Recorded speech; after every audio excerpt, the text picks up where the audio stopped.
And we are live for Bears versus Chiefs tonight. Final preseason game of the 2024-2025 NFL season on just another year Chicago Bears.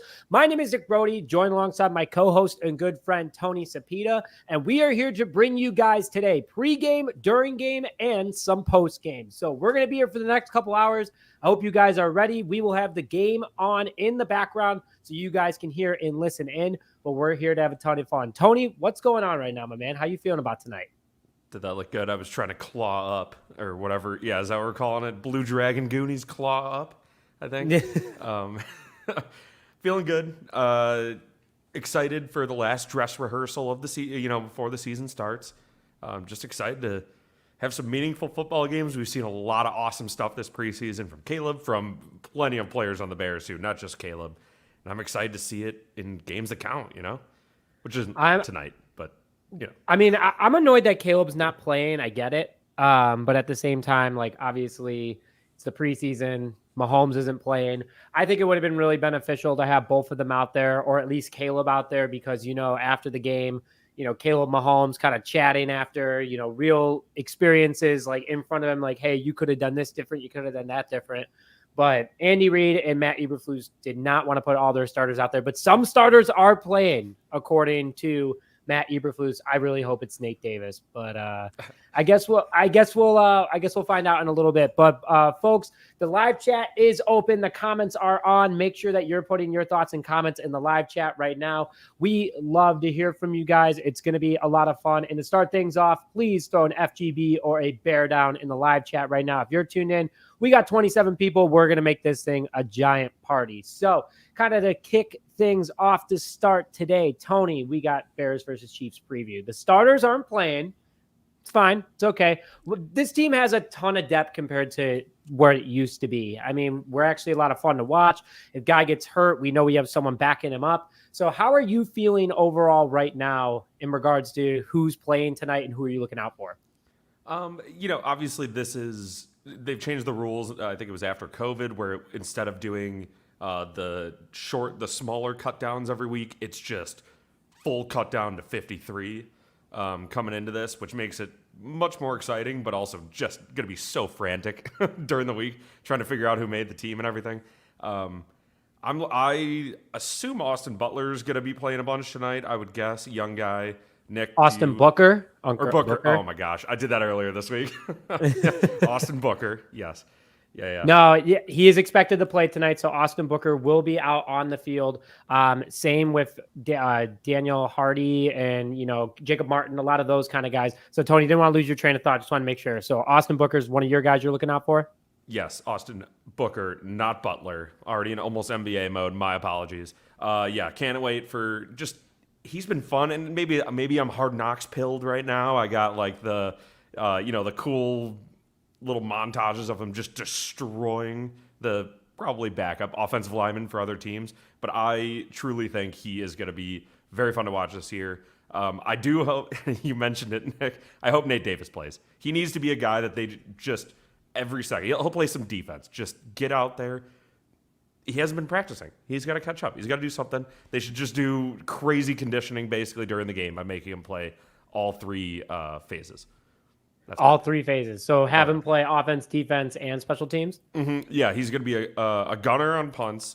He can return kicks, I guess. That'd be fine. And he'll do kickoffs. It'll be fun. Game doesn't matter. I mean, I like that they are. So Braxton Jones has been out there on field goals. They did put Daniel Hardy on a kickoff return, a 6'3", 250-pound defensive edge. So I think they're just having a lot of fun out there right now. But this team, there's a lot to look forward to. There's a lot to look out for tonight. I just really want to see everybody go 110 miles an hour because, this is it for their career. It's the fourth preseason game. You're already going to have people going, it's the preseason. It's not even the fact that it's just the preseason. It's the fact that the 2s and 3s are going to be out there. There's a lot of battles for this roster, though. Ryan Poles did a great job putting together a good team. And he's going to have to, he even said it himself. He's like, hey, you have to compete to be on this team. And we've seen that. That's why guys like Daniel Hardy are out there. Jacob Martin are out there. Greg Stroman looks like a legitimate defensive back. I'm not saying he's not. He's in the NFL, but he's looking pretty good out of the gate. just a lot of good things happening for the Chicago Bears, and these guys have to fight for it. Even though guys like Josh Blackwell had really big games last week against the Cincinnati Bengals, you're still going to have your roster spot is not locked in. The only guys that have roster spots locked in is pretty much Caleb Williams, Rome Odunze, Keenan Allen, anyone with more than a $2 million contract a year. Let's just put that out there. It's going to be fun. I think that this game is going to be entertaining because the Chiefs also have a lot of depth, and they need to fight for their roster lives too. What's nice is that we do have the practice squad, but the Bears showed that they have a lot of talent, which means that they can get picked up even if they're put on the practice squad. So I'm looking out for Austin Booker tonight too, Tony. I'm excited to see the kid. He looks really good. He's exciting to watch. Things are going in the right direction for him. He's definitely exceeding expectations being a 5th-round pick. But at the same time, we need to know that we got that second edge because we went out and tried making a couple of trades. They didn't fall through. The Patriots are just stupid for that one. But and also Ryan Pace did a good job stealing him from us, stupid Falcons. But I'm excited overall for the game today. I think that there's going to be a lot of good guys out there today. So, Tony, while getting to the next subject, this has been a fun preseason, though. Kind of run through what you've been happy to see out of this Bears team in the preseason. Kind of run through that, and then at the end, let's talk about a grade in a little bit. Yeah. So, okay. Well, I'm going to give you my vibes grade, and I'll save my real overall grade for kind of the end after I talk. My vibes grade A+. This team loves each other. Eberflus has commanded and again, I may be Hard Knocks pilled, but you see it on Twitter, you see it on the other stuff that isn't made for TV. Eberflus is commanding this team. I don't know if it's his new look, if he's confident now with the awesome beard and the beautiful hair, but he is they are ready to fall in line. Jaylon Johnson's out there having the most fun that anyone's ever had playing football. Obviously, our offense is going to be fun. Caleb's definitely got the guys juiced up. There's a different feel. And I love that. And I know it's every year where the Bears are going to be good, the Bears are going to be good. This is a different feel. I think I can confidently say definitely different than years past. The overall, truly from a work standpoint, I do think that, all right, I'll give the grade first. I'm going to say an A-. I want to say A+. I don't really have a ton of reasons why, a ton of negatives, but I do think Hard Knocks brings with it a certain level of distraction, and I do think that we haven't seen it yet. I do think that might creep in. If it was just a pure off season, I would give it an A+ because everything we've seen has been freaking awesome. But that's probably what I'd give. The Nate Davis stuff, there's obviously been some injuries, and I don't know if I should factor that into the grade, but Tevin Jenkins getting hurt. Our offensive line is still going to be very interesting, so I think an A-. It, combined with vibes. I mean, I don't want to, sound like a homer or anything, but I would agree that this has been the most fun preseason that we've had in a long time. I think that this team is actually doing the right things, going through the progressions, looking better. Just to kind of, start things off, I'm not even going to go to Matt Eberflus real quick, but shout out to Shane Waldron for putting together a competent offense in 3 months when Matt Nagy and Luke Getsy couldn't even do that in 6 years. They both together are doing a fantastic job. I mean, Caleb Williams obviously being there helps. You have a better offensive line. You're building a real good team so far. But the overall preseason grade that I'm giving the Chicago Bears is an A-. I don't like the Nate Davis situation. I think that it's better. It would have been a B+ if he didn't come back, because considering our right guard is our highest paid offensive lineman at $11.35 million this year, and he's only practiced 6 total times. He's played in a preseason game, which is great. I really like that, but he's got to be out there. The other big thing too is that I'm really, really happy with Matt Eberflus. So I don't think it's the hair. Before even the hair came in, do you remember that Thursday night football game against the Commanders? Bears are 0-4 after falling apart against the Denver Broncos, and DJ Moore has a 230-yard game with Justin Fields. It was a super fun game. It was our first win of the season last year. It put the wheels on, and everyone was saying the Super Bears are back. The Bears are going to the Super Bowl. We're 1-4 after week 5. Eberflus was sweating because he knew his job was on the line. But the thing is that he was able to be calm, cool, and collective. He was going against a Ron Rivera, who also was on the hot seat. And pretty much it came down to who is going to be the more calm, cool, and collective coach and build this thing. Not only that, he's listened to his players. You started seeing later in the season, Bears social media posting the guys were behind him. We had Josh Blackwell on. We talked to Jaylon Jones. All those guys came on. They're like, Flus is the guy. Flus is the one that we stand behind. This is who we want to win and play for. And Justin even said it. A lot of other guys even said it. Poles comes out and says it. So Flus has done an even better job, not only from a looks and fashion perspective, but continuously building on that momentum. And that's why I really like what he's done. Also, shout out to him and the completely new coaching staff. I think him and Eric Washington are a great combination of both coordinators, especially defensive minds. You have Eberflus, who's a great linebackers and DB coach, and Eric Washington, who's the defensive lineman guru. Put those two together, you're going to win a lot of ball games. You're going to put together a scary defense, no matter who you have on your roster. On top of that, too, you bring in Shane Waldron, who unlocked Geno Smith, knows Pete Carroll, learned from Pete Carroll. Eberflus chose this staff himself. It was not Ryan Poles calling the shots. This is Eberflus's area, and I think he's done a great job so far. So I'm giving Eberflus in the Bears a preseason A- right now. If they go undefeated, it's going to go up to an A, which I think would be really, really fun. But I'm liking what I'm seeing so far. Do you have anything else on that one, Tony? I overall agree with you. Obviously, we both gave the same grade. Did not have it written down. That was purely on the fly, ladies and gentlemen. We are just that in sync on how awesome this Bears preseason has been. Nick, I'm going to say something a little crazy. I'm not going to compare it directly to the 85 Bears because I wasn't alive for that. What it does have the feeling of is that defense going against the offense. Like, obviously, Ditka was more of an offensive coach, and Buddy Ryan was the defensive coordinator and everything. But it does feel like they're almost two separate teams, but in a good way where they compete and they battle every day. Like, we're not worried. I'm not worried about the defense. I don't know if you are, Nick, like that. I thought I would be coming into this year. Obviously, we have some guys, but it just feels like we are. I guess I didn't really have a great reason to be worried because we finished pretty strong, but it feels like we're going to be a really strong unit on the defensive end, and the offense has just been kicking their butts in obviously highlights and stuff. But I don't know. It just gives me good vibes. That's, I think, how I'll say it.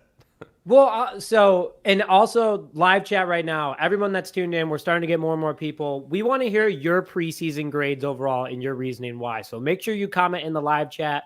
We'd love to hear from you guys. But Tony, I couldn't agree more because you have a good team on both sides of the ball and they're going to compete. It's not like the defense is just dominating the offense like we've seen in years past there isn't even a speck of enough talent. I mean, 2013 with Brandon Marshall and Alshon Jeffrey, but then you had Mike Martz, who was just a complete buffoon. I love that when he he tries to be an analyst. It's like, no, you destroyed a great Bears offense, by the way. Same with, who is that coach? The guy from Canada. You don't like him, Tony. Mark Trestman. Mark Trestman. God. Mm-hmm. See, I don't even want to remember him. Coach that will not be named. That's what we're going to call all the other coaches. I know if my dad was listening right now, he would say, like, we're just going to call all the coaches besides Lovie Smith and Mike Ditka, the coaches that will not be named. I mean, like, you put a good defense on the field, they're going to improve your offense. That's what's going to make Caleb Williams better. And you saw it in Hard Knocks. Caleb Williams comes out and literally says, like, practice is easier than the games. So that's a telling story right there. Also, our defensive line is solid. You have a Pro Bowler in Montez Sweat. You have a strong defensive tackle in Andrew Billings. You have Austin Booker, a young kid. You have Javon Dexter Sr., who looks really good, really solid overall. This team, the defense is a lot better than we think. And this is a defense last year who, in the second half of the season, was number one in almost every single category, was gaining momentum, won the Bears a lot of games, had the most takeaways in the second half. You got better by bringing in Kevin Byard. You got better by bringing in various different other veterans. The team is just solid. And from a defensive, I'm not worried about the defense at all, just to kind of put that out there for you, Tony. Not worried about the defense at all. The offense, I think they just need to gel a little bit more. But overall, I'm not worried about this team. I have this team winning minimum 10 games this year. Like, you look at the schedule, minimum 10 games. What are you thinking? Yeah, I agree with you, and I agree on the offensive side. Yeah, wow, we're agreeing a bunch tonight. Look at that lockstep. The Bears got us moving. We're not arguing at all. This is beautiful. The offense is definitely going to have its struggles, I think, early on. Not full games probably, but definitely little stuff where you just have such raw talent in Caleb Williams and Roma Dunze, and obviously you have the veteran, Keenan Allen, DJ Moore. It is good. It's so much explosive talent, so many guys that can make plays that I think we're going to overstep sometime. Not we, you and I will be fine, but the Bears they'll call a crazy play thinking they can pull something off, and it's like, well, we still have rookies out there. Like it may be tough, but I think it'll still be fun, and that's what matters. I had something else about the defense, and I'm just going to say I love them because I don't remember what it is, but I think they're going to be sick. Oh, I had a Tory Taylor comment, but we could save that for another topic.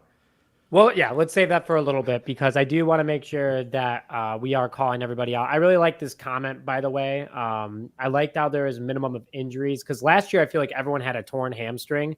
And I think the Bears also did hire an entirely new conditioning staff. So that's another big plus for the Bears this past offseason.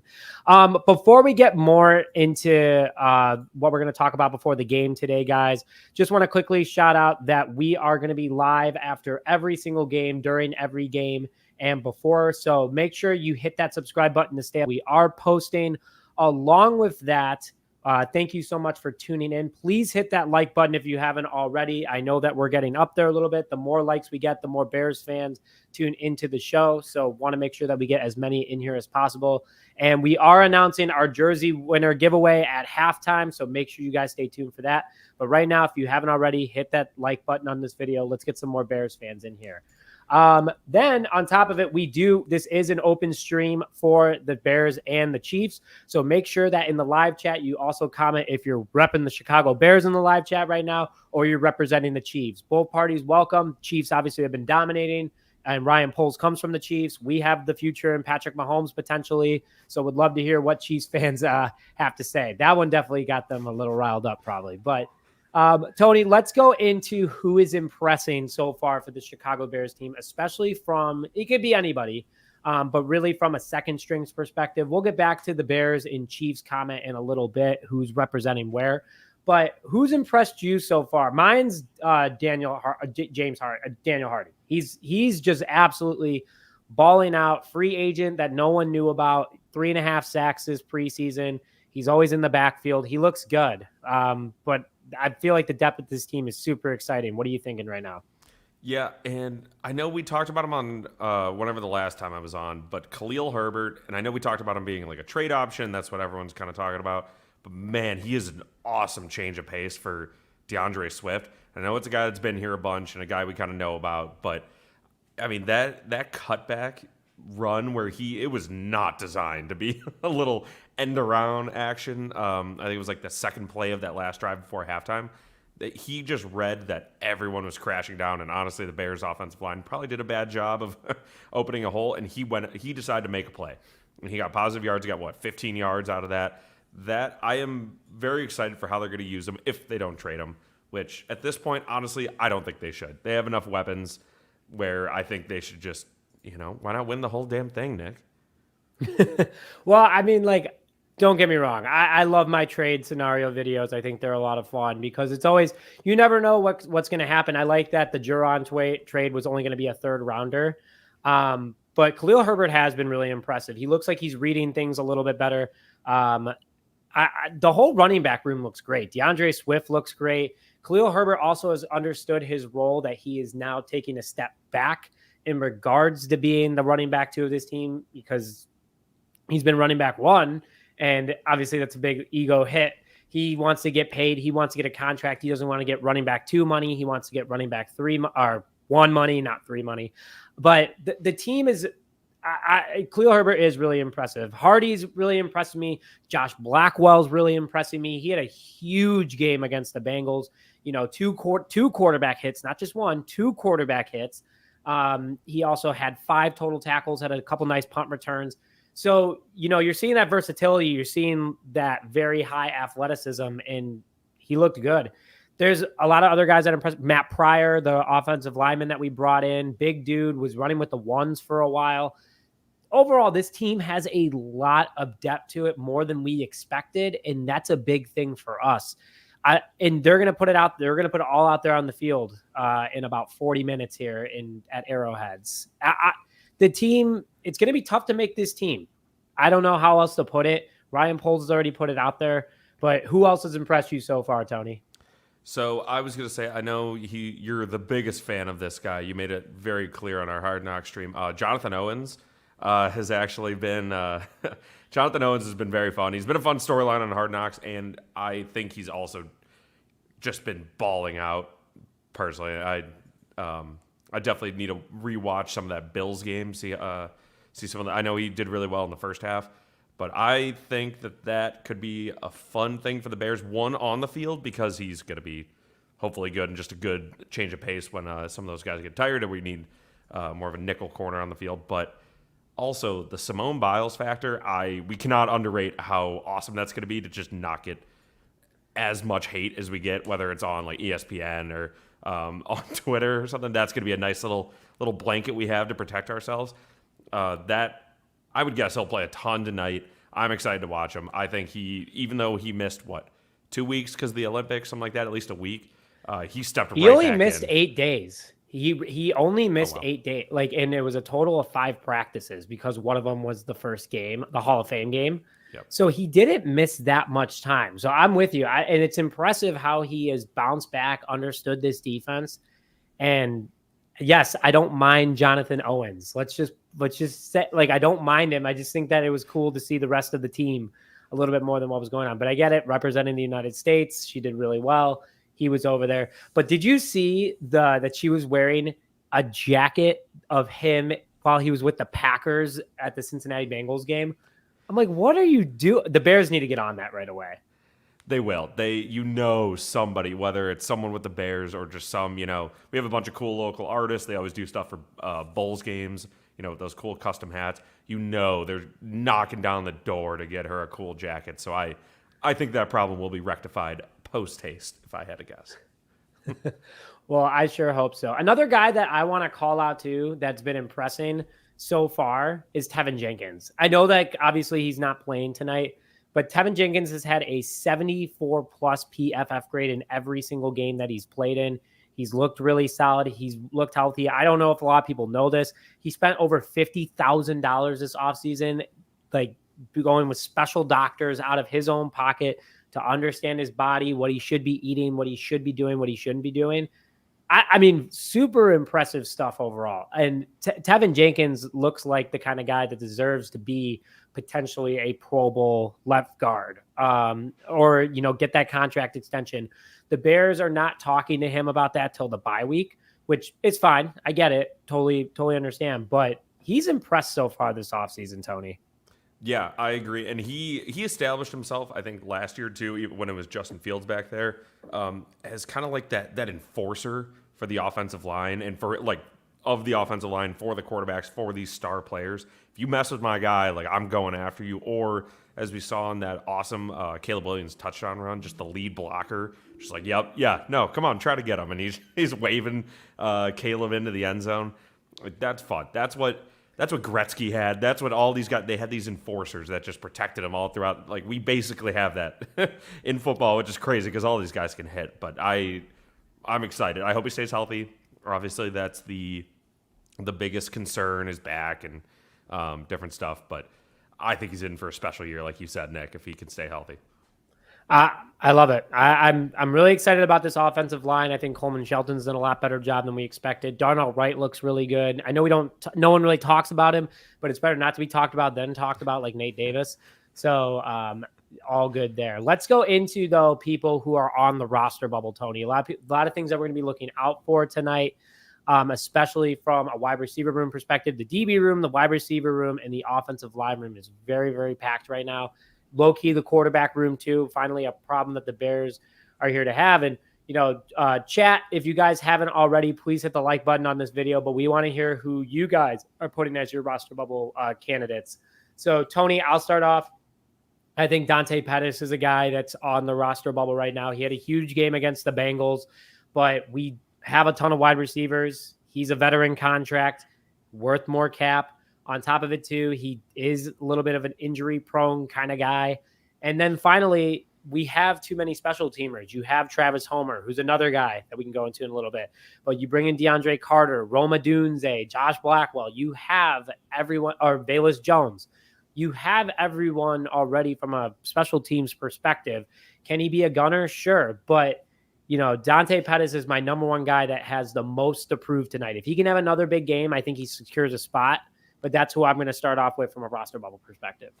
Yeah, that's a great point on Dante Pettis. He was definitely one on there for me, especially what you're saying with the special teams thing. It's not just the wide receivers that he has to compete with on special teams. It's also the corners. Like Josh Blackwell, like those guys are going to be gunners too. Like it is a packed, what would that be? Secondary / wide receiver room. A guy for me, Colin Johnson, and I hope he makes the team because I cannot forget that first game. Like, yes, I'm probably biased because he was awesome with Brett Rippon throwing him the ball, but it is a packed room. Like we said, I think Velus Jones is gone. I don't think they can justify keeping him. The only, I guess, justification would be they spent a second round pick on him, but he still can't field kicks. Like he's still, and I know it's hard. Butterfingers.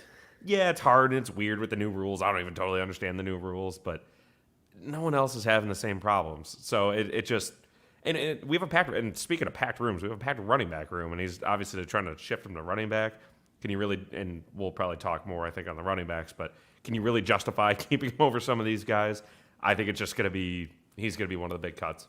They're trying to put him anywhere to keep him on this roster. He was a 3rd round pick. They want to justify that, but cut your losses at this point. Quickly want to go into Colin Johnson because I saw this from Blue Dragon Goonies earlier. Colin Johnson is back and ready. He was not seen stretching from the last time I checked Twitter, so you might not see him out there. He's probably going to be a practice squad guy again for at least the beginning of the year, but we'll end up seeing. Another guy that I think I like this one, Brandon, thanks for shouting this one out, is that Dominique Robinson is also on the bubble. Even though he is having a very big preseason right now, he looks good. He's not doing too bad. It's tough because he has not performed. Another guy they've constantly moved around. A little different because he was a 5th round pick out of Miami, which he started as a quarterback, then was a wide receiver, then was a tight end, then was a defensive edge. Now he's a defensive tackle. He did put on 20 pounds this offseason, but he's on the bubble. I mean, you got Zach Pickens in there, Javon Dexter Sr., Andrew Billings. Hardy makes it a little bit more interesting now because how many defensive edges are you going to take? Dominique Robinson is someone else that is crazy. Tony, I want to go back a little bit because it seems like a lot of people are agreeing with Velus Jones. What would it take tonight for him to make this roster? Honestly, I don't know if he could do anything in the actual game at this point. It would have to be everything in practice, but it would have to be a kick return for a touchdown probably, or just something big because what they love about him and why they keep trying to make him work, it's his speed. He is a fast guy. Like he truly has that raw talent that you cannot teach. And like I can't take that away from him. It's just he is a little shout out for some of the older Bears heads in here. He's just Willie Gault sometimes. Stonehand Willie Gault. That's kind of what he's been. It's just who he's been. He didn't work at wide receiver. It looked like he was learning the running back position a little bit. Better was kind of picking up on it, but he was still like slipping and falling in the backfield. And it's a little pet project. It's a poor man's Taysom Hill, and it's just without being able to play quarterback. And it's just not working. I don't know what he can do tonight. It would have to be 2 kick return for touchdowns. That's my official statement. Because then you can be like, look at this guy. He's so explosive. Even though he drops the ball, we can throw him out there. Like, that's the only thing I can think of. I want to look up Willie Gault in the background real quick, Tony, because his rookie year wasn't bad in 83, over 800 yards. He had 8 receiving touchdowns, and then it slowly was downhill the rest of his career. So he almost had a 1,000-yard year with the Raiders, but yeah, he never lived up to the potential. I wouldn't put Velus Jones in the category. I haven't checked the comments yet. Yeah, Willie Gault was awesome. I shouldn't. That was a little aggressive. I just wanted to use the stone hands comparison. That was more or less. You definitely made some people mad because I got to throw these comments up on the screen real quick for you, Tony. Willie Gault was awesome. Fred Payne. So you are public enemy number 1 to Fred. Okay, dude, you listen to me on that. Fast Willie is a Bears legend from Rob Blessing.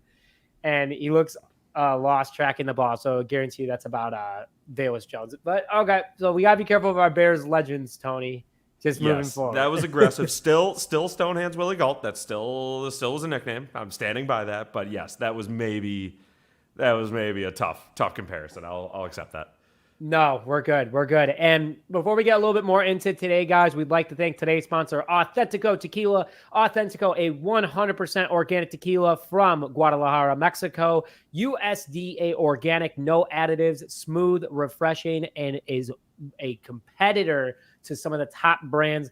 I love this stuff. Tony loves this stuff. Tony gets a little crazy off tequila, and I'm sure you guys will too. You guys definitely want to make sure you go out and try Authentico today. Link is in the description, and that leads into something very exciting that's also in the description right now for you guys. We are having our first viewing party of the season, week 2 against the Houston Texans on Sunday Night Football at Rizzo's Bar and Inn, sponsored by Freshie, Authentico, and Rizzo's Bar and Inn. Make sure you guys go get your tickets now in the description. They're $20. It includes entry, one Authentico margarita that will be blue and orange for the Bears, and a ton of fun and a donation to charity. So make sure you guys go check that out. But we got Bears versus Chiefs preview right now. The live chat's getting popping. So thank you guys for tuning in.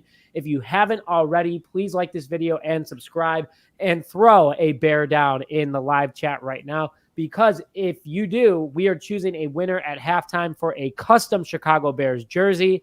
Make sure you guys enter that, but make sure you hit the like button, subscribe to the channel if you haven't already, and comment bear down in the live chat. Tony, we went through the roster bubble, guys. Let's go into that running back room battle right now. You got Ian Wheeler, Travis Homer right now, looking at RB4. I think they're going to put Velus in the wide receiver room because just from a roster perspective, kind of to balance things out, if Velus even makes this roster. But from what you've seen, what you know, if it came down to Ian Wheeler or Travis Homer, who are you taking and why? I think I'm taking Ian Wheeler. He's got the smarts. He's a doctor, or was a doctor, whatever that storyline was. I think you got to take him. He runs hard, man. And Travis Homer's fun and all. And I bet he has a connection with Shane Waldron because he was on the Seahawks. So that could play a factor into everything. But I'm in love with Ian Wheeler. I think he's the man. And again, Hard Knocks pilled like you wouldn't believe. But I would go Ian Wheeler if I had to make that decision. I think Ian Wheeler offers more to the table too. Travis Homer definitely has his struggles on the field. I don't know about off the field. He seems like a pretty quiet, well put together guy. But last year he had 2 fumbles, I think, in various different opportunities. It looks like everyone agrees with you well on Ian Wheeler. But yeah, I don't know, man. Like Ian Wheeler seems like a total beast. I really like the mentality that he brings to the table. Like you said, smart guy. But the thing is that he can block on top of it. That's something that this room is a little bit thinner on. Rashawn Johnson obviously can do it. DeAndre Swift kind of can, but we know Khalil Herbert, it's improved. But you need to have Kareem Blasingame out there, which automatically means that there's going to be some sort of run play or anything like that, or could be another pass. So you're not really tricking up the defense too much depending on the personnel that's out there. So I like Ian Wheeler as well. On top of it, too, he's on an undrafted rookie free agent contract. So he's getting like maybe $350,000, $400,000 to be a running back for versus Travis Homer, who we're paying $2 million this year, a lot of money. You have to, factor that in for later, an injury or something along those lines. So it's definitely a good battle for sure, but I'm with you on the Ian Wheeler train. Yeah. And yeah, especially if they do plan on addressing the edge position. I know someone just tweeted, Adam Schefter just tweeted something. I think it was Chiefs related. Can't remember. But it was basically they're cutting certain guys specifically so they can make room for a mid-season or early season trade or whatever it may be, a pickup to improve. So I think that should probably be the route that we go if we're not confident that an Austin Booker or whoever it may be can be the number 2 to Montez Sweat, being number 1.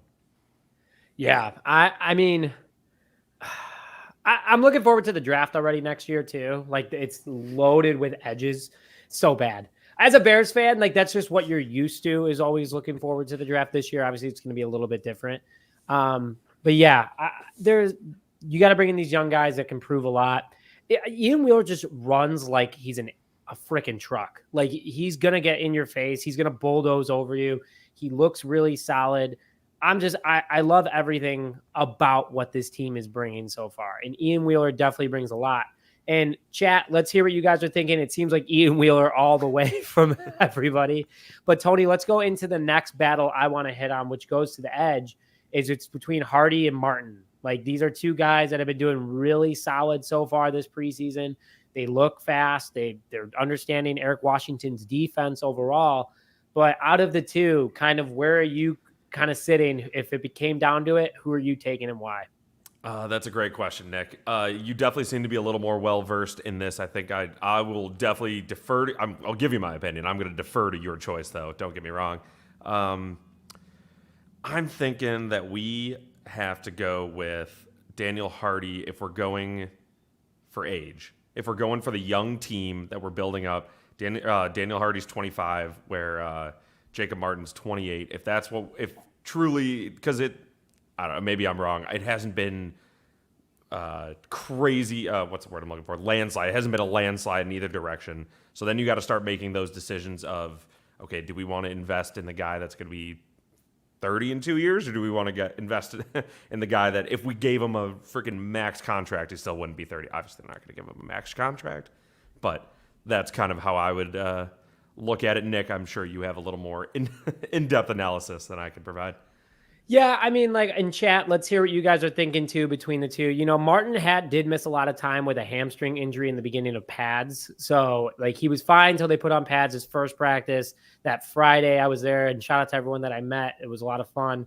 Jacob Martin got hurt. It seems like it slowed him down a little bit more. Unfortunately, you lose that valuable playing time. You want things to obviously work in his direction, but Hardy's just been coming out and just attacking the quarterback over and over and over again. He has 10 quarterback hurries through 3 games so far. Obviously, he can up that number a little bit more tonight. But on top of that, too, he's understanding this defense really well. He's bigger. He's faster. He's lanky. I like that he's lankier. It's not that he's so much bigger than Jacob Martin. It's more of the fact that he is lankier, which means he has more reach. He can reach into the backfield, pick up those other guys.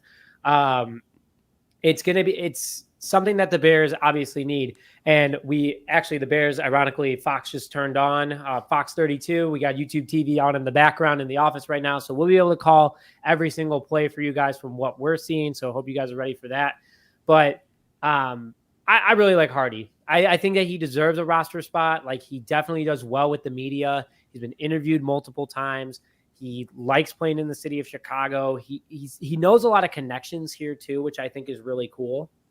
So, and Eric Washington came to Chicago. This guy was signed 3 days later. So Washington clearly sees something in this guy, which is really good. That's what I think is really beneficial, is that if your coaches are behind somebody, especially with the talent and the resume that Eric Washington brings, that's what makes him a little bit better and a little bit more of a difference maker.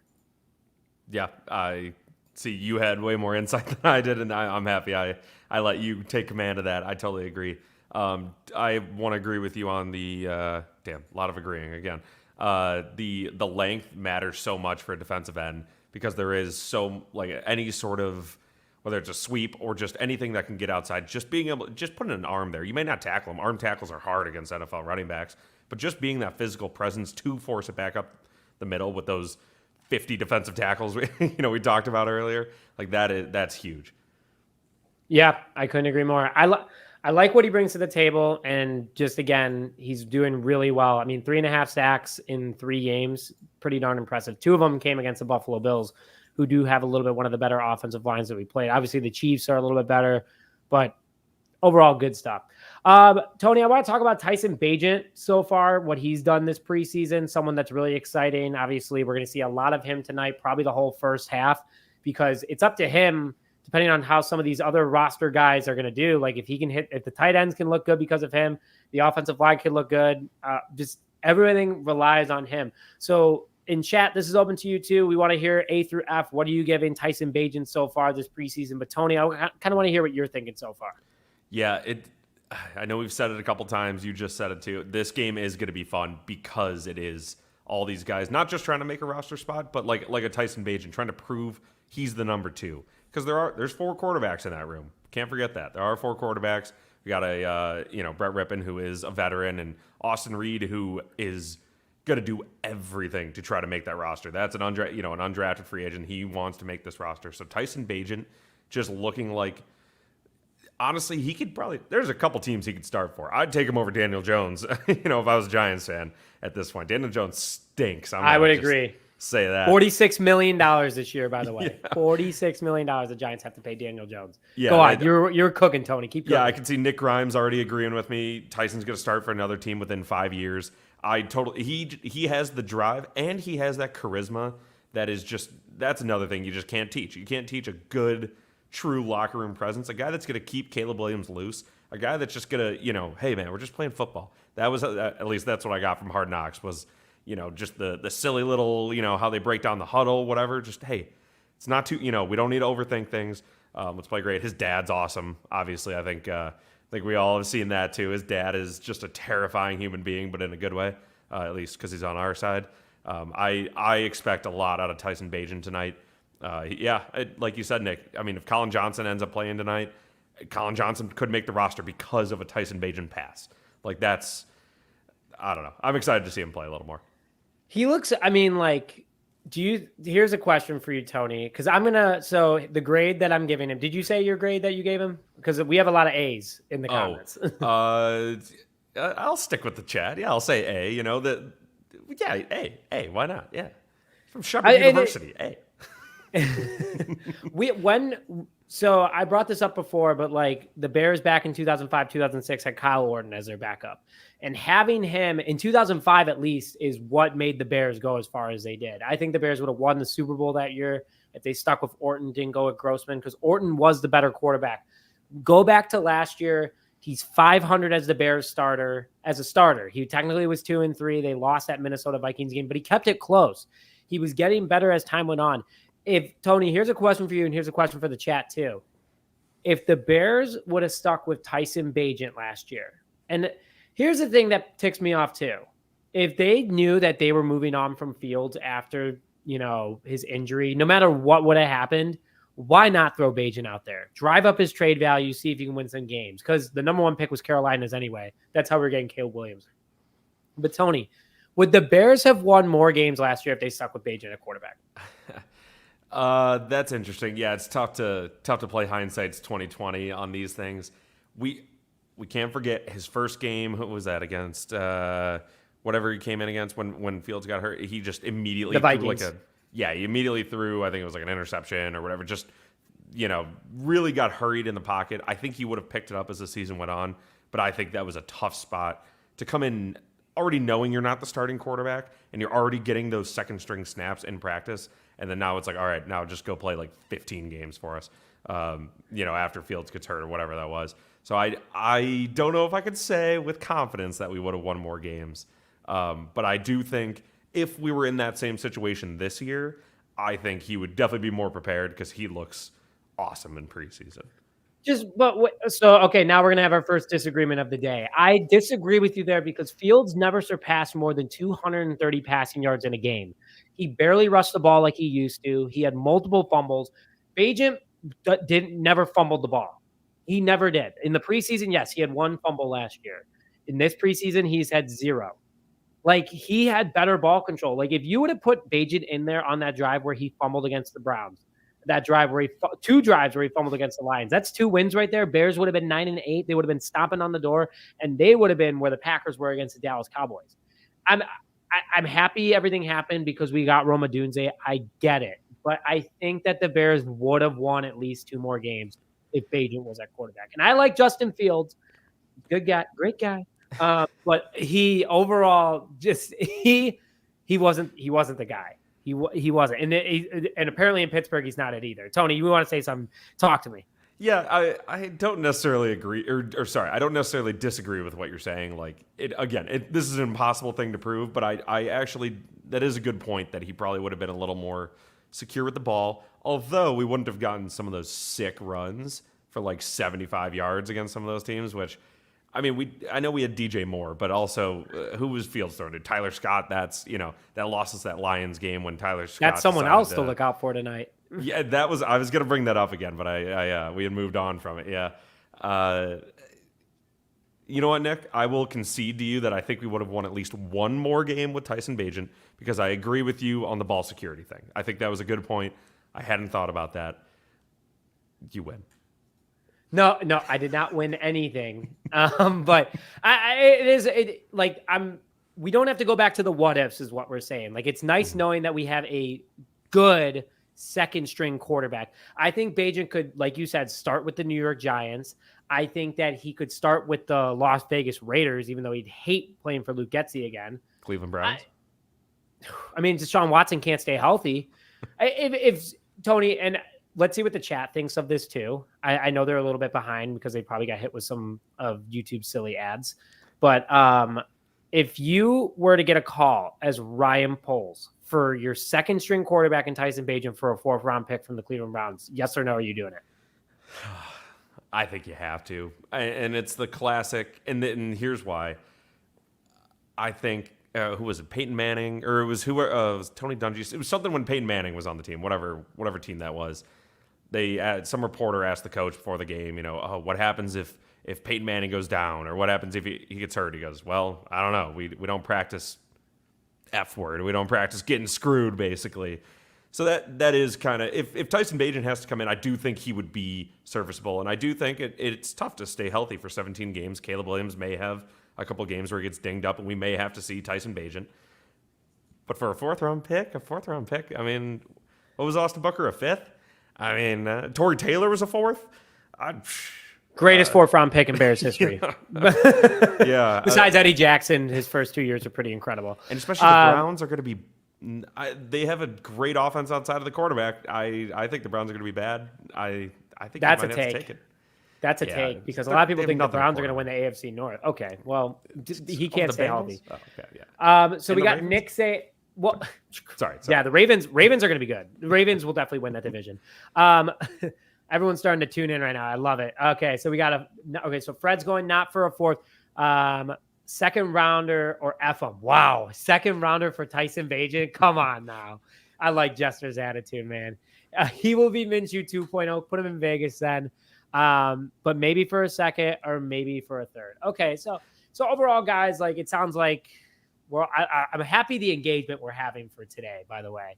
Super fun. Let's keep going through, though. I want to hear what everyone's got to talk about, guys, because obviously we're seeing the 2s and 3s, but depending on how good your depth is on the roster, you're going to have a lot of fun this game.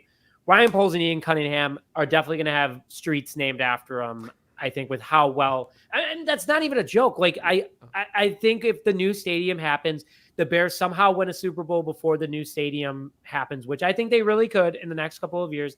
They're in win now mode. This team is too good to be like, oh, we'll sneak in. Like, no, we're getting the national recognition. People know the Bears are going to be good.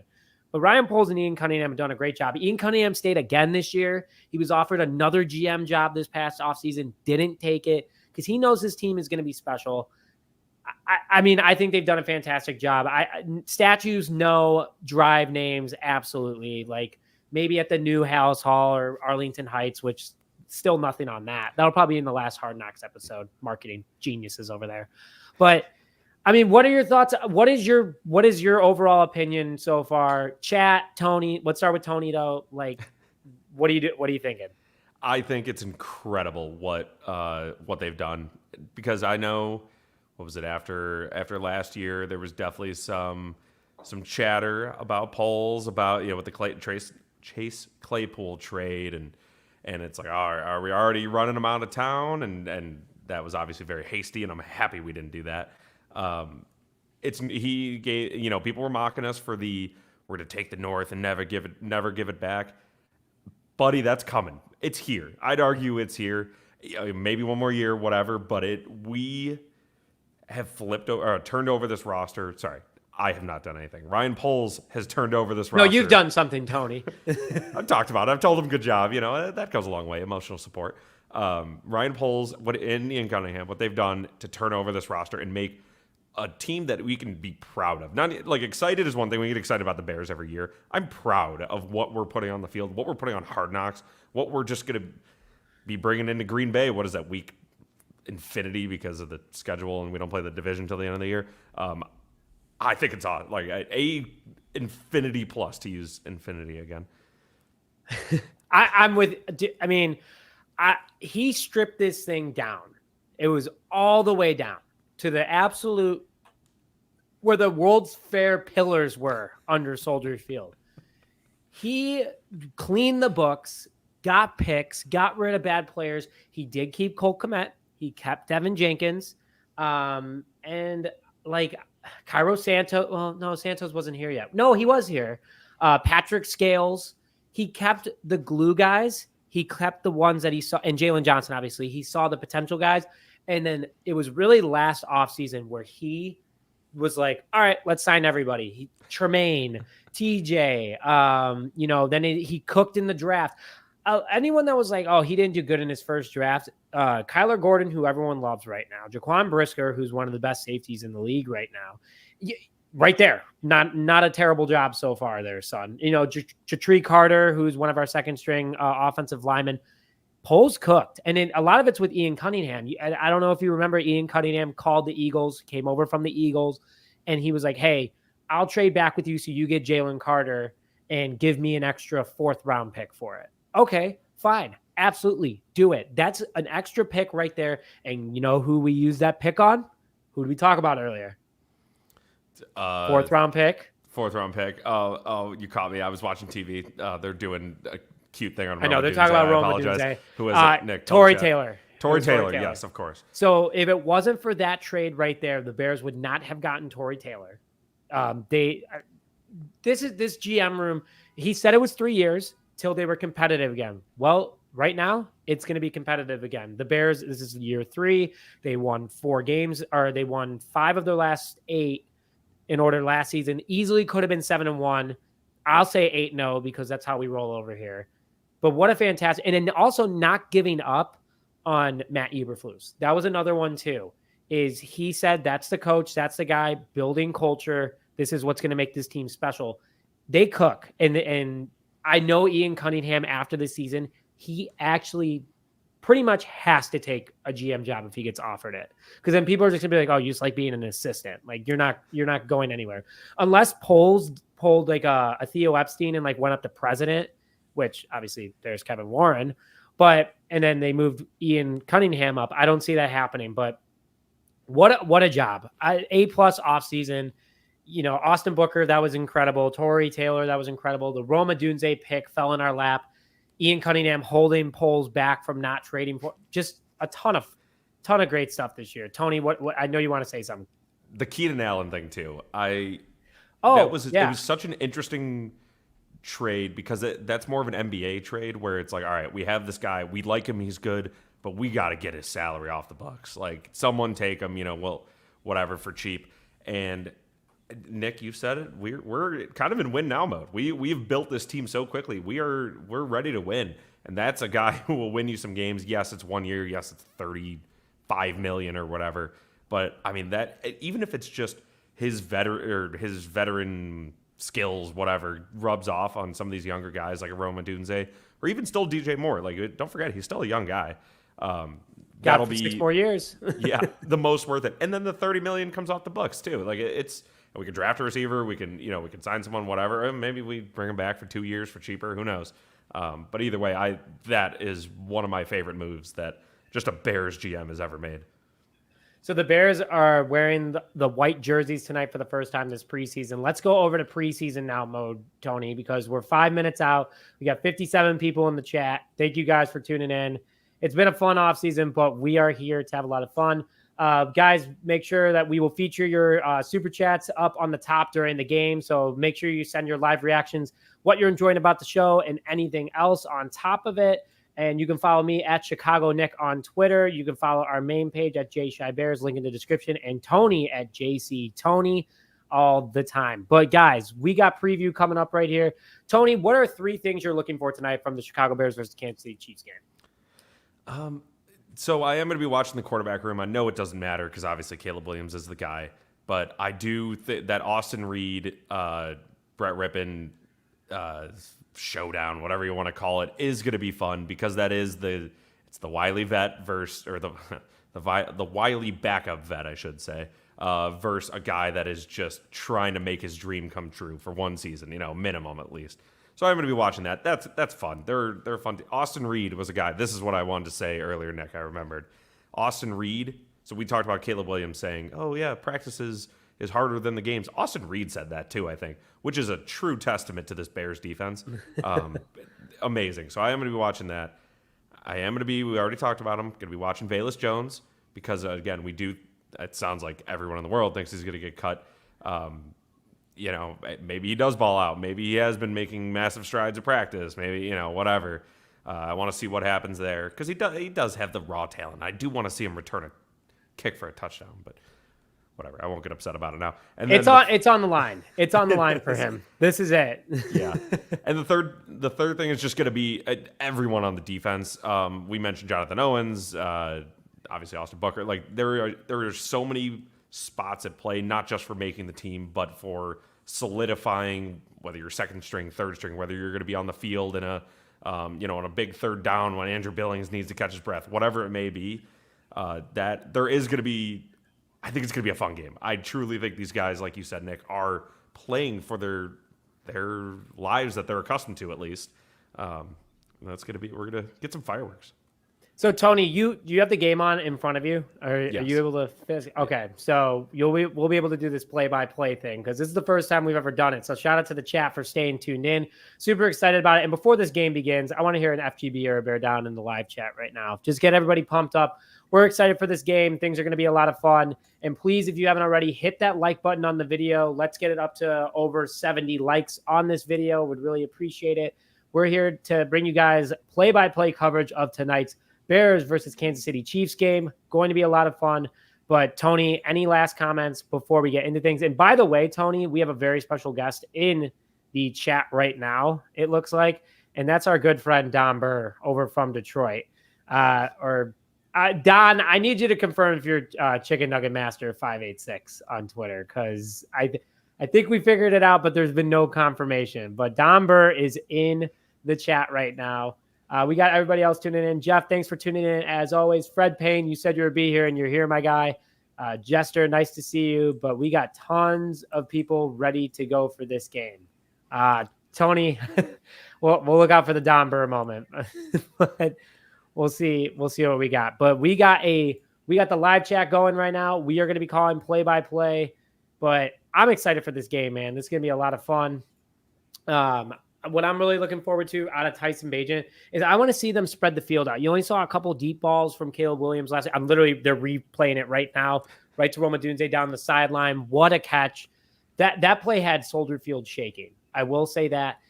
The other thing, too, that I want to see out of Tyson Bagent, though, is I want to see him throw it up to Tyler Scott. I want to see him throw it up to Velus Jones. I want to see if these guys can handle the deep ball, especially if you can do it against the twos, like, all right, that's what you should be doing. But what makes you stand out a little bit more? And that's what the Bears need to have. Tyler Scott was having a huge camp, and then it kind of trickled off a little bit. He got a little bit quiet. I don't know if that's because Shane Waldron, who's on the screen right now, it was obviously changing things up a little bit. But I got to see a deep ball today. Just to let you know, I am a solid 20 seconds ahead of you, I think, because I'm on Eberflus.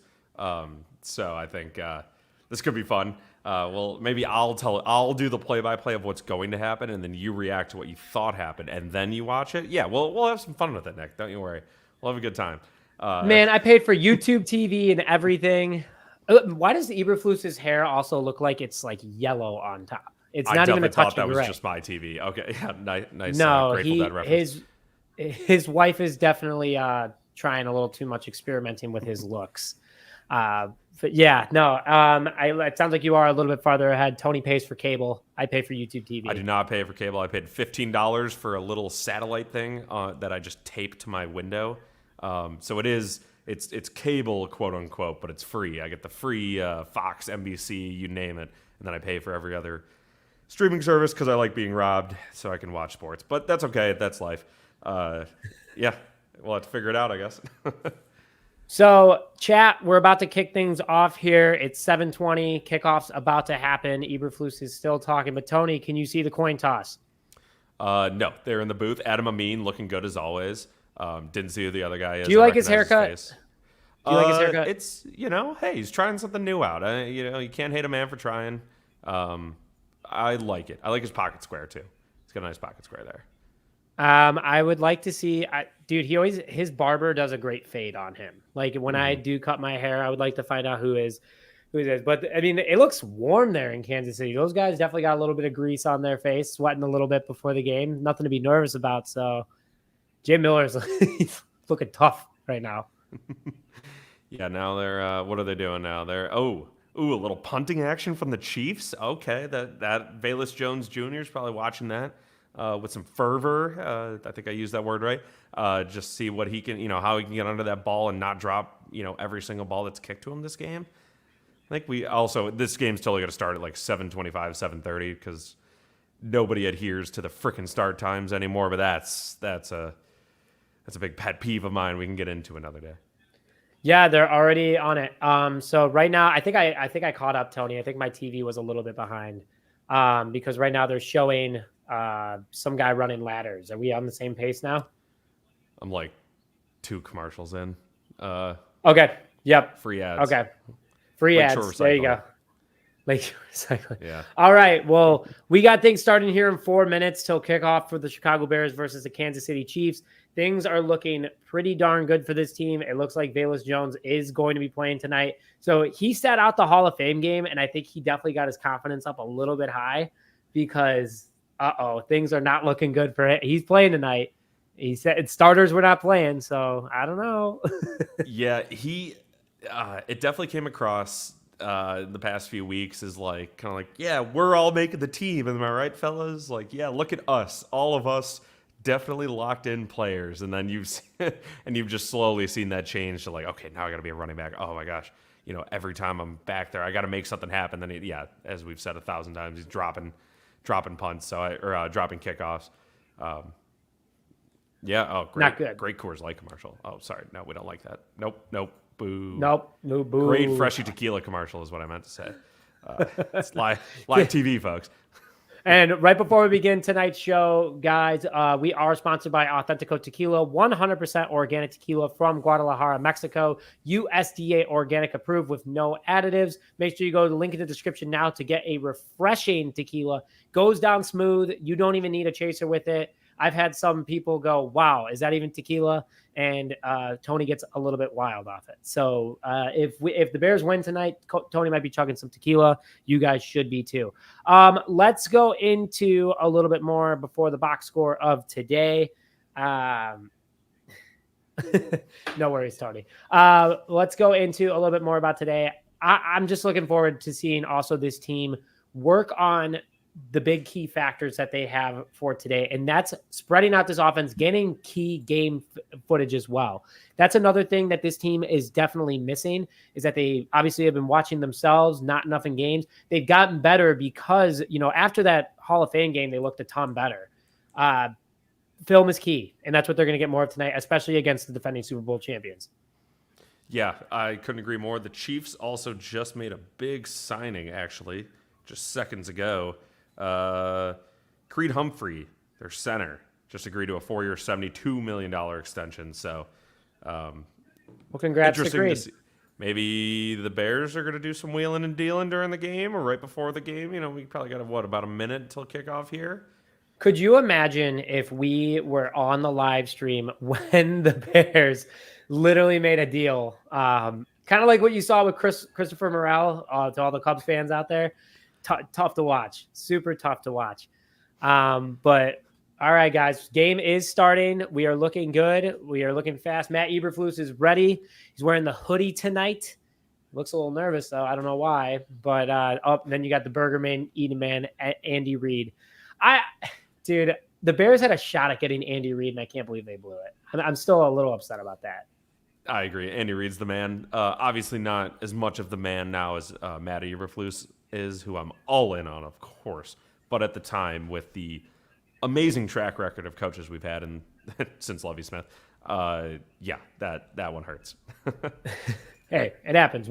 I like what Eberflus is bringing to the table. Caleb Williams is on the sideline right now. Tyson Bagent is locked in and ready to go against this Kansas City Chiefs team. It is 0-0. The Bears are looking to receive the ball. Locked and loaded. Tony, any last-minute predictions for the fans? And live chat, any last-minute comments before we kick this thing off? I think the Bears absolutely crush another preseason team. We've been giving up under 10 points the last 2 games, scoring like almost 30. I think we see another game like that tonight. All right, well, here we go. Things are about to kick off. You got Tyler Scott and no Velus Jones Jr. receiving. Wow. Okay, no Velus Jones. That's already a big thing right there, Tony. I already saw it. I was just waiting until you saw it, till you see it, and then I was going to comment. Yes, it was not Velus Jones. That is definitely a fact. It is. So we have DeAndre Carter back there and Tyler Scott. No starters for the Kansas City Chiefs tonight, and we are kicked off. Taken back by DeAndre Carter. Okay, Carter's got it. Carter's bringing it up the middle and stopped at the 25-yard line. So the Bears will start on the 25-yard line. I like that they're wearing the white jerseys tonight, Tony. I just think it's so clean. I do too. They're some of the best jerseys. Are the Bears doing those all white jerseys at some point this season? They haven't announced it yet. Okay. But it's been rumored that the Bears will wear the all white against I believe it was the Minnesota Vikings, who have that like weird all purple one. That'd be pretty cool. That would be pretty cool. It would look super clean, that's for sure. All right, we got Tyson Bagent under center. Bears are on the 25-yard line. 1st and 10 with the fullback in the backfield. The pitch is to Travis Homer, who has a very nice 5-yard gain up the middle. I don't want him to make the roster. You don't wish that on anybody. I do not want Travis Homer to make this roster, man. There's so many better players for cheaper. I really want Ian Wheeler, but not a bad start for the game so far. Yeah, and I would guess they'll switch off every series. Travis Homer, then Ian Wheeler. Almost said Ian Cunningham. Their names are too close. That'd be my guess. Thoughts? Yeah, no, they'll probably keep it consistent out there. Okay, so miscommunication right there. The pass was intended for Travis Homer. So the Bears are now 3rd and 6 on the 29-yard line after an incompletion from Tyson Bagent. Pretty good overall coverage though, from the offensive line. The second stringers aren't looking too bad out of the gate. Yeah, that was a tough play. I know we saw it with Caleb at the start of the game last year. It was kind of just a couple screens, a couple quick passes. Just, it could always be tough, especially playing with the second stringers. Okay, 3rd and 6 on the Chiefs. 31-yard line. I apologize about that. Bears got Travis Homer in the backfield. Tyson Bagent looks back. He's looking for the left side. It goes to DeAndre Carter, who gets a first down, but there's a flag on the play. I believe this one is going to be going against the Chiefs, if I saw what I saw correctly. Okay, I will take it's that. Some sort of defensive holding or illegal contact or something along those lines. Okay, so holding on the defense. Okay, Bears ball. Bears get a first down after a completion from Tyson Bagent to DeAndre Carter. I like that they're putting Carter out there in the slot too. It's exciting to see because they did sign him. I think he's a valuable veteran that brings to the table. Also has a really good overall special teams experience, but not a bad play. A good designed, like everyone's kind of spread out on that one. Nice design play there by Shane Waldron. Yeah, I agree. This is a slow little start, but we're starting. We're going. We're moving. I'll take the first down. So a fake handoff to Travis Homer. Oh, big play to Nsimba Webster. Oh, he's going down the field. He's at the 20, and he's knocked out of bounds. Oh, my God. What a play. That was awesome. Nice play by Tyson Bagent. Looked to the left side, ripped it over to Nsimba Webster. Looked really good right there. Yeah, that was beautiful. That's exactly what I'm hoping that we see, a lot.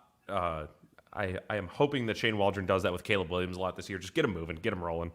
Hell of a pass by Tyson Bagent, though. That was freaking awesome. Great play. I'm liking how this offense is going so far. Guys, please make sure to hit that like button, too, in order to get more Bears fans to tune in right now. But we got a scruffle up the middle off a handoff to Travis Homer.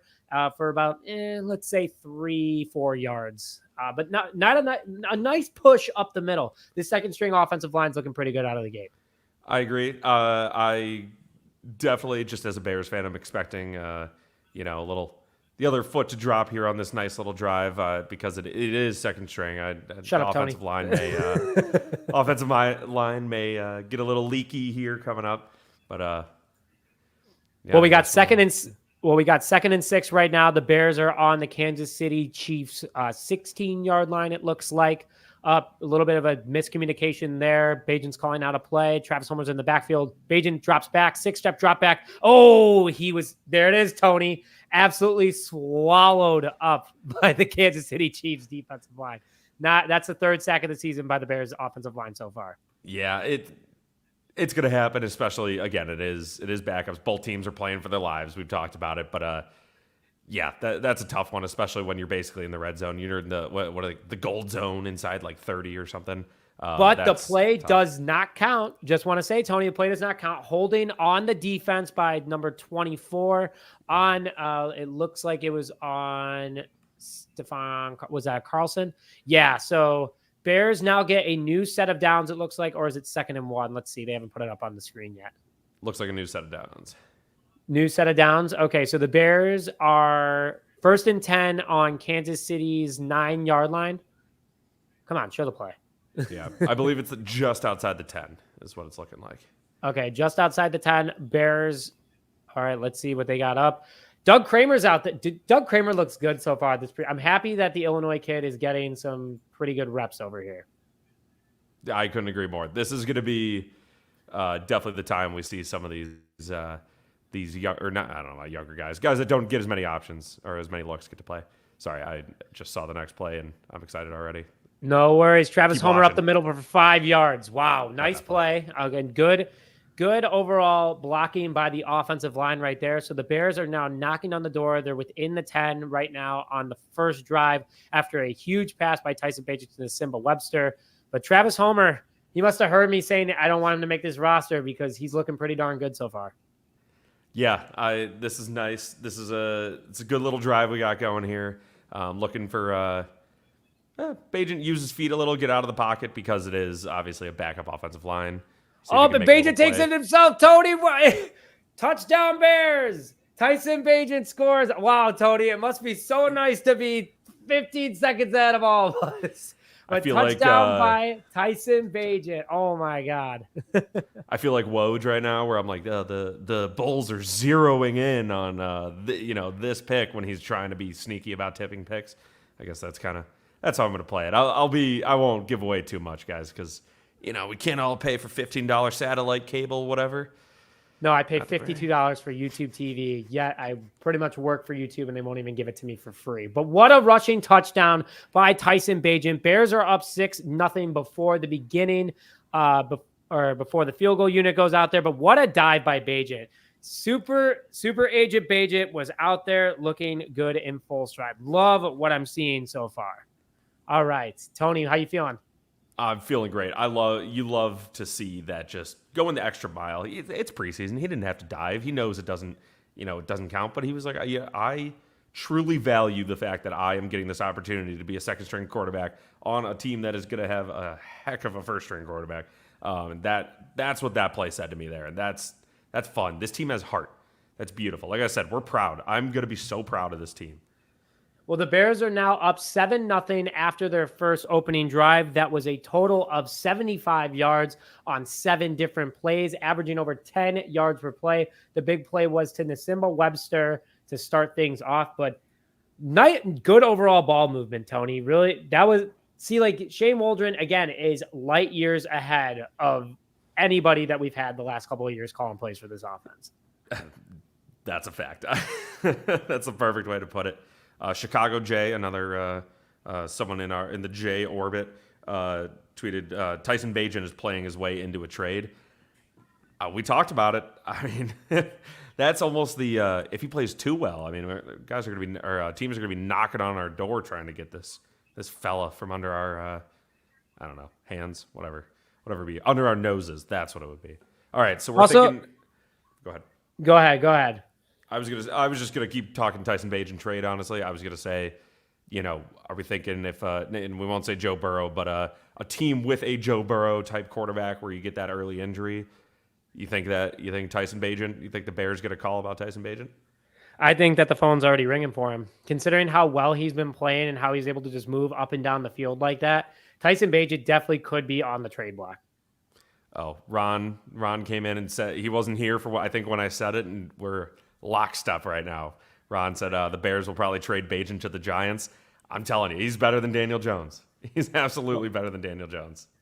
Let's see what we got. Yep. So, I mean, we were talking about earlier. He could go to the Raiders. He can go to the Giants. But Tony, what are you taking right now? If someone comes like an offer you couldn't refuse, that isn't it can't be like a first overall pick, but like 2 picks combined, something like that. What would you take for Tyson Bagent? Let's hear what the chat has to say too. So like kind of like what's like the lowest I would go, like the least I would take almost. What would be like, yes, what would be, yeah, exactly. Yeah, what's the floor? Where are we starting? Where's the conversation starting at? Yeah, so we said 4th earlier, and before that touchdown, I said, yeah, sure, maybe. Minimum 3rd, I think now. And especially if you can get it from the Giants are going to be bad. No matter who they have the quarterback. I think Tyson Bagent would play well there if you're listening. The football Giants, but I think a 3rd is the answer. Quarterback is just so, you need a competent quarterback. We have never seen one basically in our life outside of like Jay Cutler. So and obviously Caleb Williams now, but quarterback's so important. I think you can get a 3rd. Hey, I would not mind it. I mean, like, I love Tyson Bagent. I think he's a good guy, good community guy, but an undrafted rookie free agent, you get a 3rd for him? Come on now. You can't say no. And Brett Ribbon and Austin Reeder back there. Bears are back on the field now on the defensive side of the ball. Chiefs, right now so far out there, we got Josh Blackwell at cornerback. We got Baskerville over in the middle. Oh, man, is Noah Sewell out there? No, Noah Sewell is not out there, but a big stop on the first play by the Kansas City Chiefs by the Chicago Bears defensive line. Speaking of Baskerville was there on the tackle for loss up the middle. Things are looking good so far from the Bears defense on the opening drive. Yeah, I agree. Santana does not agree with my 3rd. I think he said a 2nd. So even he values him even higher. Honestly, I'm fine with that. Ryan Poles, make him sweat. Sorry, that wasn't about the defense at all. Defense is looking good. I agree with you. Santana is also a loyal listener, so shout out Santana for tuning in. And shout out to everybody right now. We got 66 people in there right now. Okay, so big hit by the Bears. Oh, but flags fly everywhere. That was a hit by Travarius Moore, the free agent that we brought in from the San Francisco 49ers. And the Kansas City Chiefs were called for a holding penalty in the backfield on number 77 on Baskerville, ironically. So the Bears are back up the Kansas City Chiefs even more to start things off. Somebody said it earlier in the chat. They said the Bears own the refs now. And honestly, I'm fine with that. Nice little change of pace. We've been getting the calls. This preseason. Not bad so far. That's 2 for 2 so far today. The Chiefs have 2 penalties as a team. Not a good look, and totaling for 14 yards out of the gate so far. The Bears are back on defense. It is 2nd and 18. Oh, tough to be a Chiefs fan right now. They got the backfield with the motion from the left to the right. Right, snap is over. Austin Booker with a lot of pressure. Wow, Austin Booker was everywhere there. They thought that was going to be a sack, but a big 20-yard game by the Kansas City Chiefs. What pressure by Austin Booker, though, man. Jesus Christ. What's in the water, though, in Kansas City? I mean, making plays like that, like that's what this Bears team needs, a little bit of culture, or they need in the offensive culture, which I think we have now. But the second string guys are doing it. That's crazy. I mean, Jesus. Austin Booker's looking flashy. They got Dom Robb over on the other side right now, someone else that we called out earlier in the show of things to look out for from a defensive perspective and bubble watch kind of guy. All right, the snap is at the back. Kansas is passing again. Austin Booker is literally in the quarterback's face on 3 plays in a row. He's a starter in this league for sure. That's another person that could be a starter in this league. But DeMarcus Walker, who we're paying a ton of money, is by default going to be the starter. But not a bad start so far. Austin Booker, I would not give up for. It would have to be a king's ransom at this point, because that feels like a diamond in the rough. And we don't have necessarily a Caleb Williams at his spot, so that I think we definitely gotta keep him, in my opinion. Absolutely. I don't Bears know why I are didn't say that. now. Oh, Bears blitz up the middle. Oh, Baskerville hit. That's 4 quarterback hits on the opening defensive drive for the Chicago Bears. Wow. The Eberflus and Washington are sending the house right now. So things are looking good so far. Wow, that was fast. Baskerville wanted to just absolutely annihilate that quarterback if he held on to the ball. Do you know how to pronounce this quarterback's last name? Oladukin, I believe. Yeah, it From is South Dakota Olajuwon. State. Yeah. Yep. Okay. I remember watching him in college. I guess I nailed it that time. I never know how to say it otherwise. Played Illinois State 4 times in the last 2 years, my friend. Not a bad quarterback. Wow. Great division. Run to the valley. Oh, on a 3rd and 1, the defense holds. Looks like Josh Blackwell, Baskerville, and who get up out of the pile? Is that Zach Pickens? No, not Zach Pickens. But Amin Ogbin Abajiba. There's a name. These names are getting crazier. There it is. I already know. All right. Wait, Ron's comment right there. You're asking Nick to pronounce a name. Nick, you're growing up. I appreciate that, Ron. Been working hard on it. But yeah, we got the Chiefs are going for it on 4th down, 4th and 1. They're in the shotgun right now. Chiefs hand it off up the middle, and the Bears blow it up. Who with that tackle? Was that Tavarius Moore? Yep. Another guy that is fighting for a roster spot went through and blew that play up. What a play. Eric Washington, God, I love this guy. Good guy to have on your team. Things are looking good so far. Speaking of culture, like on the offensive side, but on the defensive side, and we've had that obviously as Bears fans, intermittently our whole lives, and even back to '85. But it's like when that defense is feeling good, they're humming, everyone's crashing down on the ball, and then they get up and they're just the fear that you put in another team. Like there's nothing like it, absolutely nothing like it. Yeah, they're killing. This defense is killing it right now. So just to go back over that drive with you guys, Bears will get the ball for the 2nd time. So far, the Kansas City Chiefs have only put up 31 yards, 29 of them being passing with 2 rushing yards. They're 0 for 1 on 3rd down, 0 for 1 on 4th down. And again, 2 penalties for a total of 14 yards. This is not looking good for the Chiefs out of the gate. I know it's the 2s. I know it's not a big deal, but I got to be pretty happy with what's going on here. It's football, baby. There's nothing else going on. It's not like the regular season's also going on outside of this. This is what we have to get excited about. This is a preview into hopefully, what we're going to see this year. I know we're saying the 2s, but these guys will play. Austin Booker will play this season. I can promise you that. This is Josh Blackwell will play this season. Josh Blackwell will play this season. Exactly. It is worth getting excited. I'm excited at least. Nick, it sounds like you are too. I am, and I'm excited to see that there are 70 people in here right now. Could not thank you guys enough for all your support. Please, if you haven't already, hit that like button on the video and subscribe to the channel. We're giving away a custom Bears jersey at halftime to someone in the chat. So if you guys do that, you automatically enter along with commenting FGB or Bear Down in the live chat right now. We love hearing from you guys, and as always, if you throw us a super chat, we will feature it right away. All the support goes to the channel. We appreciate you guys every day and all day. But right now, 7-0 after the Chiefs' first drive. Bears score on the opening drive of over 60 or 70 yards. Tyson Bagent already looks really solid out of the gate. 2 for 3 with 50 yards passing and a rushing touchdown. But Nasimba Webster with the big 44-yard completion from Bagent. That's been the highlight of the game so far. I couldn't agree more. Way to bounce back by the defense, though. That's an absolute killer play to give up that long 1st down, especially after a sack. That was great watching them kind of get it together and stop on 4th down. And also on top of it too, they're sending their defensive backs, which is really exciting to see. That's something that, we're a lot more aggressive with the blitz. We weren't very aggressive last year with the blitz. That's not how Eberflus works, but it sounds like they're doing that. Back in the pocket, Tyson Bagent drops back, throws over to Tyler Scott. But Tyler Scott dropped the ball. Bears off a 1st down. It was an okay play. Nothing too much crazy there, but go ahead, Tony. What I did notice is Tyson Bagent was so ready to check at the line. He saw something, he flipped. I don't know if they flipped it or if it was, kill. Switch to a shorter play because he saw something, or was switching out of a run play to a pass. I noticed that. He was very confident doing that. So right now, 2nd and 10, the Bears are on the 45-yard line. A handoff up the middle to Travis Homer for about a 1-yard gain. So obviously we want that to continue to happen. But well, I like how they're balancing this. So far, there's been 5 runs to 7 passes. Good balance by Shane Waldron out of the gate. Yep. There is, I don't know if I'm a full play ahead of you. There is an injury. I believe a Bears player is on a knee. I didn't see who it was. Yeah, DJ Moore's looking over a little concerned. And also, I didn't know, but the players so it's Larry Borom is hurt right now. A guy who's also fighting for a roster spot. That's tough.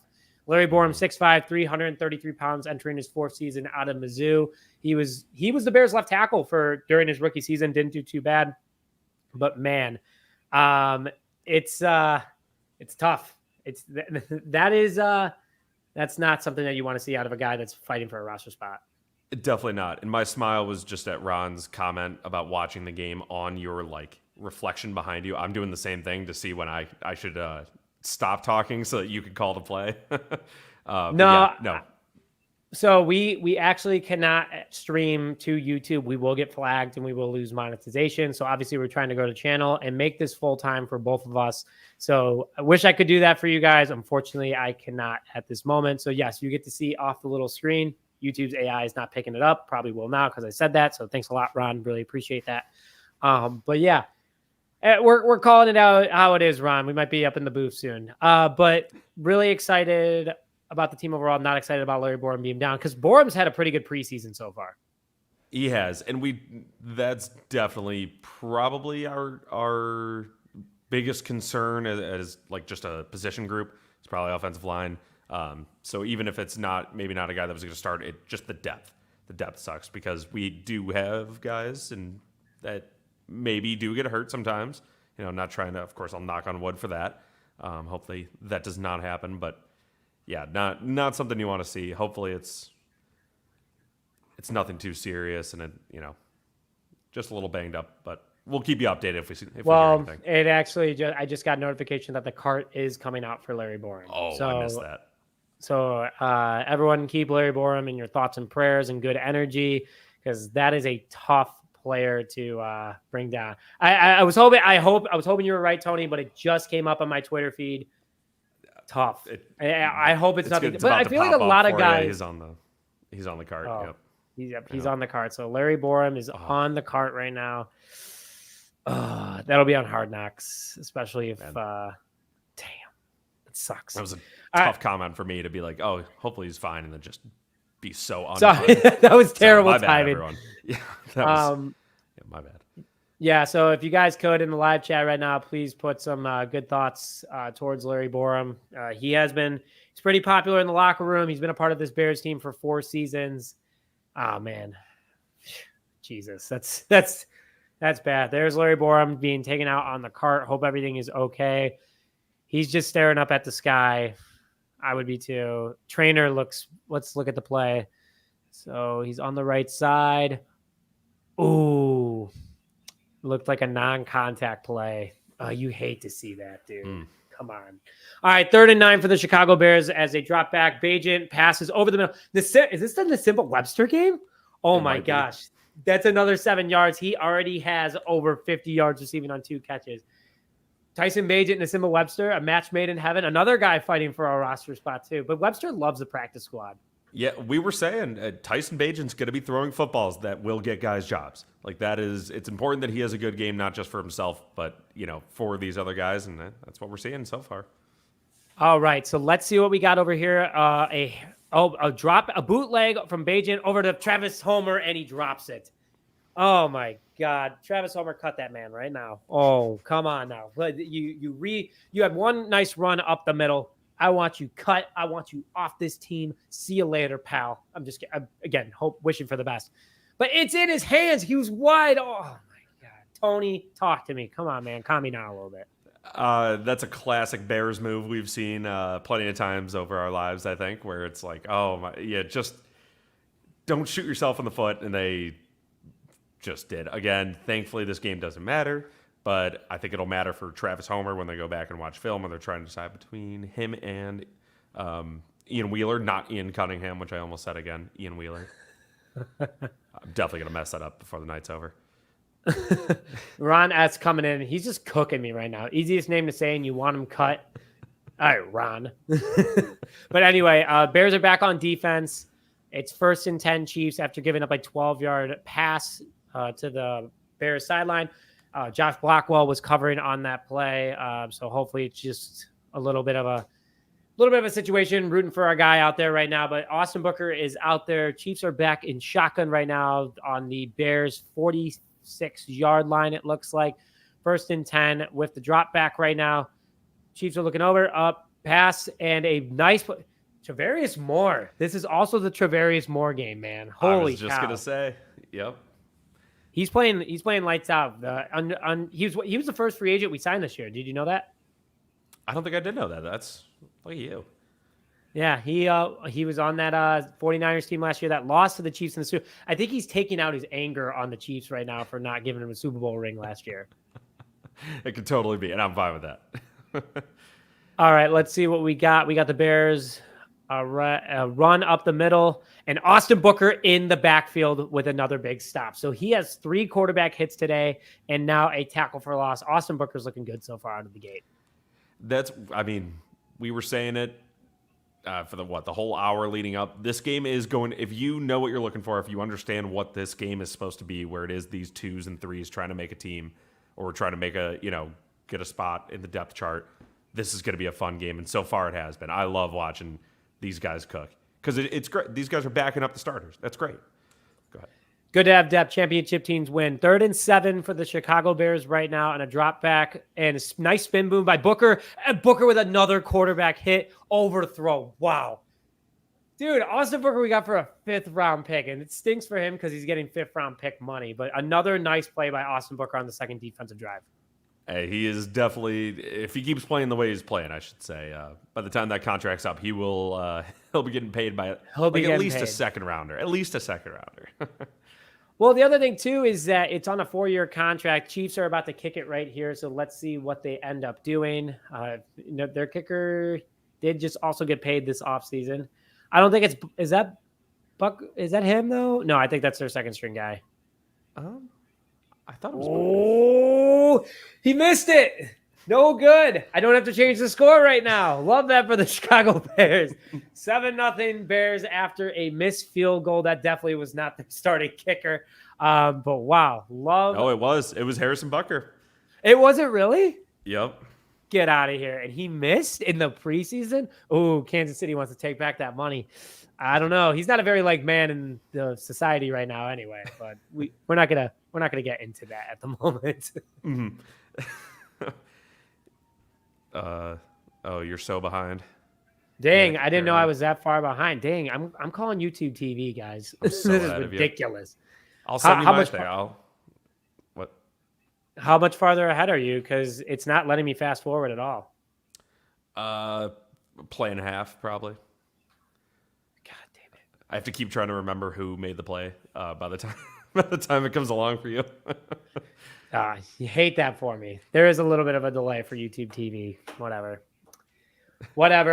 You know what, guys? I thought I was doing something good given to my YouTube pretty much, and they're a play and a half behind.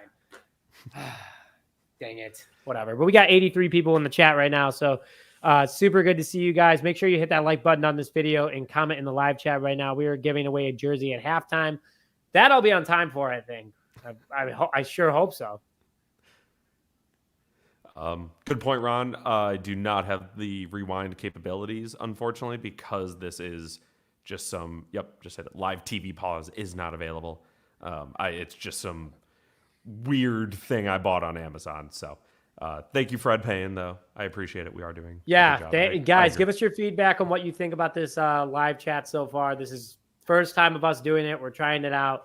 We'll definitely be doing always post game and pregame. Wanted to try out the live chat this time, or the live play-by-play. And so far, I think I'm having a lot of fun with you guys. How you feel about it, Tony? I'm having a great time. This is fun. By the way, Tony didn't know that we were doing this the whole games. He thought we were just doing pregame and postgame, and I was like, oh, cool. I'll get one little cup of water for myself. I'll be good to go. But this is fun. As long as everyone else is enjoying it, yeah, I'm having a blast. So I got to get a better login though, or something. I'm canceling YouTube TV, even though I'm watching Yellowstone right now. It's the first time watching it. Great show, by the way. A lot of fun work. I'll send you my thing. We'll get you up to speed. Don't you worry. Look at that. I'll give Tony my YouTube. Oh wait. That's my YouTube login. That you can get my YouTube login. I will give you give me your little antenna thing for $15 a month. Yeah, that works too, I guess. There we go. All right, Bears. I guess we're behind, but we're gonna say it. Bears hand it off to our guy Ian Wheeler, and he made yards for himself. Ian Wheeler literally was tackled in the backfield, and then boom, he made an extra 3-yard gain. That was the most exciting 3 yards I've seen in a preseason game. If you ever ask me, This is not saying he is David Montgomery, but that was something I loved about him that I think that we had been missing a little bit from our running backs is the yards after contact. That is huge. That is so important for this team. Oh, did I just get farther behind? God damn it. Yeah, I thought they were about to run the next play. That's why I slowed down there. But I see them lining up. So, Nick, take it away. All right, let's see what we got. Bears 2nd and 8 right now on the 50-yard line. Brett Rippon's out there. Big pass to Ian Wheeler. Oh, and a nice screenplay. Moving up the middle to Ian Wheeler. Ian Wheeler fighting off. Ian Wheeler is making this roster after just that run alone. That was, wow. I love that play right there. That was great. Two very similar play kind of to Travis Homer. Obviously it was shorter yardage, but it's kind of that little out, running away from the middle of the field. Travis Homer dropped it. Ian Wheeler made the catch. That shows that Travis Homer would not have caught that ball. Travis Homer would have dropped it up, but there's a penalty on the Bears. It looks like it was a holding penalty on the offensive line. An eligible man downfield by Carter. Thank you to my assistant. Yes, that was. I look clean to me. Oh, come on now. He was in the zone. It's fine. So 2nd and 13 after the penalty, after an ineligible man downfield by Carter. Ian Wheeler goes to the outside. Tyler Scott in the middle. Then you also have, is that Colin Johnson? No, that is not Colin Johnson. Big play down the field. Nacimba Webster. Oh, nice coverage. No pass interference. I don't know. It looked a little wrapped up, Tony. What are you thinking? It was some tight coverage. Maybe you're not going to get it in a preseason game. I can see DJ Moore, Keenan Allen selling that a little bit more. Yeah. All right, Blue Dragon Goonies. Bagent makes that throw. I don't disagree. Tyson Bagent over Brett Rippon for sure. That's oh my God. Thing I'm comfortable saying. Oh, Brett Rippon over Tyson Bagent? Oh no! Oh, if I said that, I meant. I thought you said the backward. I maybe said that. I meant Tyson Bagent, number 2 overall, and then Brett Rippon probably not make the team. Austin Reed's fun. So the feedback right now is that we need to get on the same line. So send me that antenna, please. Thanks, Ron, for the appreciation. Guys, let's go through the live chat right now. Richard, thanks for tuning in. So right now the Bears are 3rd and 13 at the moment. Brett Rippon is in, and the defense is looking fantastic so far, but the offense is looking really good too. I couldn't agree more. Something just happened because Tony was. I mean, it wasn't crazy, but next play already happened, and so I think they should look for Nassim Webster on this play. I think he can get open kind of over the middle of the field, maybe get a first down out of it. That would be my personal opinion if I was watching this game, maybe a little ahead of you. But yeah, I guess we'll see what happens here. Let's see. 3rd and 13 for the Chicago Bears right now. Let's see what ends up happening after this next play. Brett Rippon drops back in the pocket. Ian Wheeler to the outside. Over the middle to Nacimba Webster. Tony, how did you know? First down, Bears across Kansas City's for a Bears first down. I also totally butchered his first name. That I have a friend named Nassim and there's Nacimba, and so I'm going to definitely just call him Webster probably the rest of the night. Can we talk about that pocket protection again, though? Rippon had all day long to throw that ball. And if he wanted to take it up himself, which he has done before, he could have. Yeah, that was beautiful. And I'm guessing, too, they got to respect the run. They got to respect that little screen pass when it's not Travis Homer catching the ball on the field. I'm loving it. Ian Wheeler, man, he's doing a great job. Ron's just absolutely cooking me in the live chat right now. I got nothing to say, Ron. I'm lost for words. Anyway, let's see what we got. Ian Wheeler's having a good game. I think Travis Homer is definitely like, please put me back in. I need to prove myself right now. Definitely. I would guess he'll be back next series. Or what? He did two series. So I guess Ian Cunningham will probably, or I knew I was going to do it. Ian Wheeler will get two series. Yep, Damn, Ian Wheeler's in right now. you. Pass over the middle to Tyler Scott for a 5-yard gain on 2nd and 9. So the Bears now enter third down, 3rd and 4 at the moment. Tony just gave a reaction that he might be a play ahead. 3rd and 3 is what I'm seeing. I think that was a good little pass. Just, hey, get some yards back. We'll figure it out on 3rd down. That's exactly what you see from competent teams. You don't have to go for the home run ball. You don't have to do anything crazy. No halfback draws, etc. Do you think Tyler Scott's a safe bet on this roster? No, not a safe bet, but I think he makes the team. I think he's been on the team, or he's gotten used to Eberflus enough. I think he makes the team. All right, 3rd and 3. Bears drop back. Brett Rippon to the right to Tyler Scott with the big gain. There he goes, making the team. Oh man, Tony, you're just having fun with me right now. A big 17-yard gain over to the right side from Brett Rippon to Tyler Scott. Nice play over there. I think that Tyler Scott does make this team, though. No doubt about it. That is funny. I wasn't even trying to do the little predict thing. That was just I saw it happen, so my brain is like, what? This guy's pretty good. I don't know what Nick's talking about right here, even though I guess you said he'd be a safe bet. But yeah, that I got incepted by that play there. Ron S. is just laughing in Virginia right now. In West Virginia, I believe that's where Ron is from. 1st and 10 with a fullback in the backfield.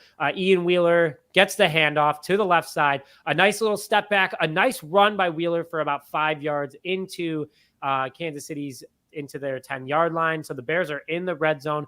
Nice play again by Ian Wheeler. Let's see what Wheeler's got on the day so far.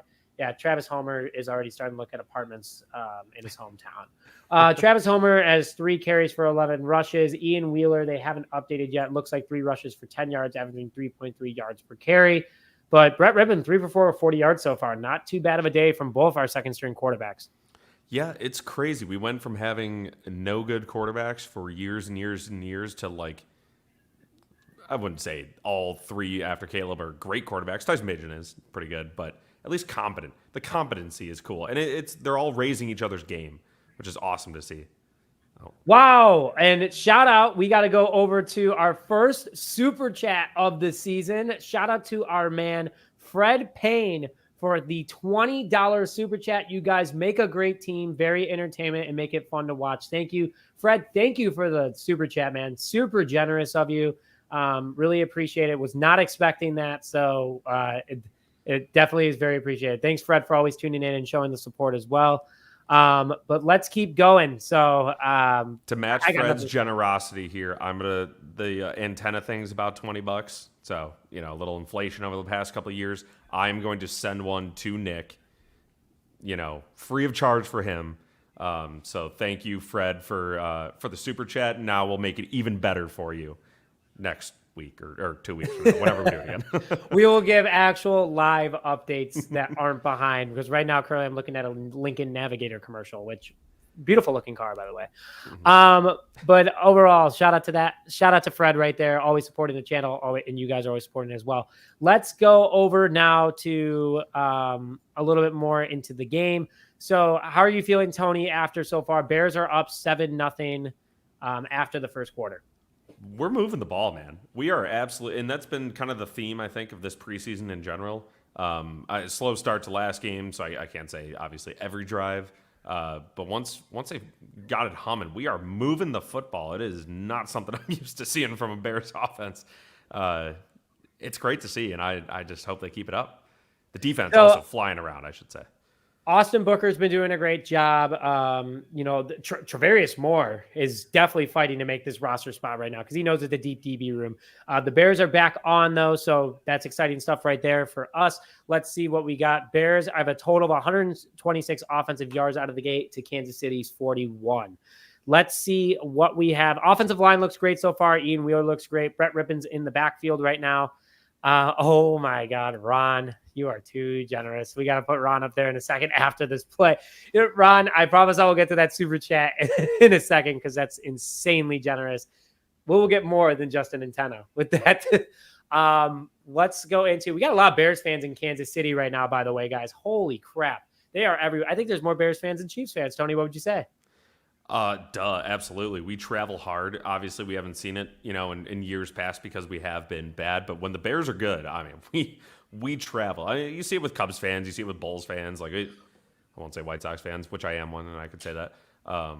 Hawks fans, we travel. Chicago travels. Chicago travels well. Second down stuff. The offensive line could not contain Kansas City there. Ian Wheeler was the running back. But the Bears are in the red zone on third down. Brett Rippon looking like, remember Todd Collins from when we had to bring in Todd Collins years ago? Yeah, yes. He's looking like him right now with the big, bulky shoulder pads. I think Brett Rippon stays on this team strictly because he knows his playbook, and he's another big reason why this offense is up to speed. Todd Collins getting hit in whatever game that was, where then Taylor Heineke came in, or not Taylor Heineke, jeez. Caleb Haney. Yeah, wrong guy. And then he just crumpled to dust, and then Caleb Haney came in. 3rd and 7 for the Bears. Yeah. Oh, Brett Rippon takes it himself. There's a flag on the play, a fake. Oh, he passed it to Ian Wheeler for a touchdown. But there is a flag on the play. He was like 4 yards past the line of scrimmage. Oh, he threw that ball. Okay, well, it was fun. But a nice dart, a good play by Ian Wheeler. I don't take that away from him. He was open. He caught the ball. Nice play there by Ian Wheeler, but a ineligible pass downfield by Brett Rippon. I appreciate the effort to make a play. He was trying to, channel his Caleb Williams, but man, that was bad. I saw the line at first, and I thought the line was wrong. I was like, "There's no chance this guy is 4 yards upfield," and he definitely was.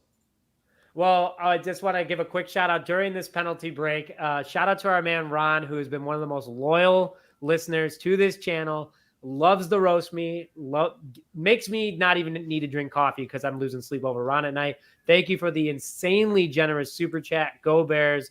Ron, you're the man. I don't care how much you roast me. You're the freaking man. So thank you for that, Ron. Really appreciate it. And also, again, shout out to Fred Payne for the other super chat. Insanely generous of you guys.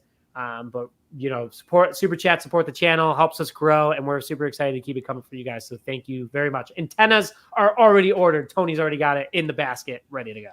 Mm-hmm.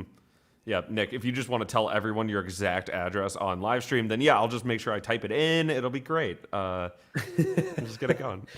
Yeah, great idea. Bears are in the field goal unit. 32-yard attempt by Cairo Santos. Torrey Taylor with the hold. Santos up, and it is good. Bears are now up 10-0 after.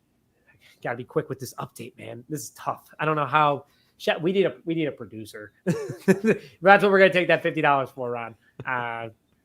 What am I? I'm the judge. I'm the jury. I'm the executionist. I'm the producer. I'm a little bit of everything over here, man. I'm sweating. It's not an easy job. Crazy. You're doing lovely, Nick. I will also give you a super chat with that antenna. I appreciate. I think we're having fun here, everyone. I think everyone agrees. No, 84 people now. People are slowly trickling in. I know that a lot of people, I know a lot of other channels do this. This is the first time we've done it. We weren't expecting more than 50 people in here. So thank you guys for tuning in. But hey, the Bears are up 3-0. We're having a lot of fun with you guys. Keep the live chat going. Keep things popping because we will absolutely continue to respond to you guys. But 10-0 into the second quarter against the defending Super Bowl champions. It's their twos, but it's our twos. So does that technically make us the Super Bowl champions now? Yes. That's exactly how that works, actually. Mm-hmm. All right. That's exactly how it works. Bears are kicking it off. Cairo Santos goes deep. The new kickoff rule still throws me off, and I hate that there's no onside kicks until the fourth quarter. But Travarius Moore almost with the tackle. The big return by the Kansas City Chiefs. He's tackled on the Bears 50-yard lines. He's right on the 50-yard line. A nice tackle by – who is that? Turn around. What last name you got on the back of that jersey? Oh, by Jones. Nice job. One of our third string guys. But yeah. Oh, that was Jonathan Owens. Oopsies. Again. Hey, oops. Sorry. We're all making mistakes here, guys. But nice play by the husband of Olympian Simone Biles. Yes. All right. We may need to upgrade the antenna that we buy you because mine. Oh, right away. Never mind. Antenna works. Nope. We're good. What happened? What happened? We're good. It just completely went out. Now it's back. 1st and 10 on the Bears 45-yard line. Time out by the Kansas City Chiefs. Oh, okay. Sweet. I didn't miss a play. Okay. We're good to go. We're figuring it out. First time we're doing this. This is nice. This is nice. So you guys having fun? Let's hear what it was everyone's favorite memory from this preseason. Throw it in the live chat right now. We'd love to hear what you guys are thinking while the Kansas City Chiefs are in timeout. But this has been a ton of fun, guys, so far, and we're going to continue to do it. You guys are making us want to do this. But our week 2 viewing party, we will not be doing this. If you guys are able to make it at Rizzo's Bar and Inn, link is in the description to get tickets. $20 to get in. The $20 gets you in a free Authentico tequila drink and a $10 donation to charity. So it's all going to a good cause. Make sure you go to the link in the description now in order to get your ticket today. Doors open at 5 p.m. week 2 against the Houston Texans, where the Bears are going to shock the world and take down the Houston Texans on Sunday Night Football. Tony will be there. I can't wait. It was so fun. We did the draft there. Some of you were there. It was great to see you guys. The draft was fun. I can't imagine. Electric. We've done the watch parties in the past, but it's been the bad Bears playing. I can't wait for a little Sunday night football against a good Texans team. It's going to be popping. And also, Authentico margaritas are insanely dangerous. You don't taste anything, and it hits you very, very quickly.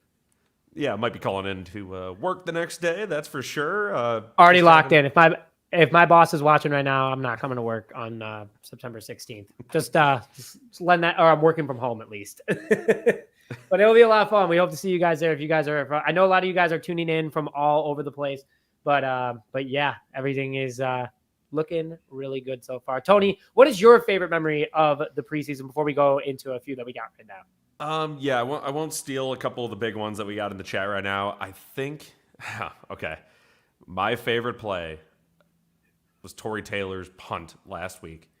When it was like 60 yards, whatever it was, from the back of the end zone. And the camera. Oh, that was a great punt. Even the camera's like, oh, okay, it's going to go to the 50, 40, 30. And it just kept moving with the ball. And I think they got a penalty too or something. He literally outkicked the coverage, which is a crazy thing for an NFL punter to do with NFL gunners on the side. So obviously, we're going to talk about the ones I also liked, but I loved that one.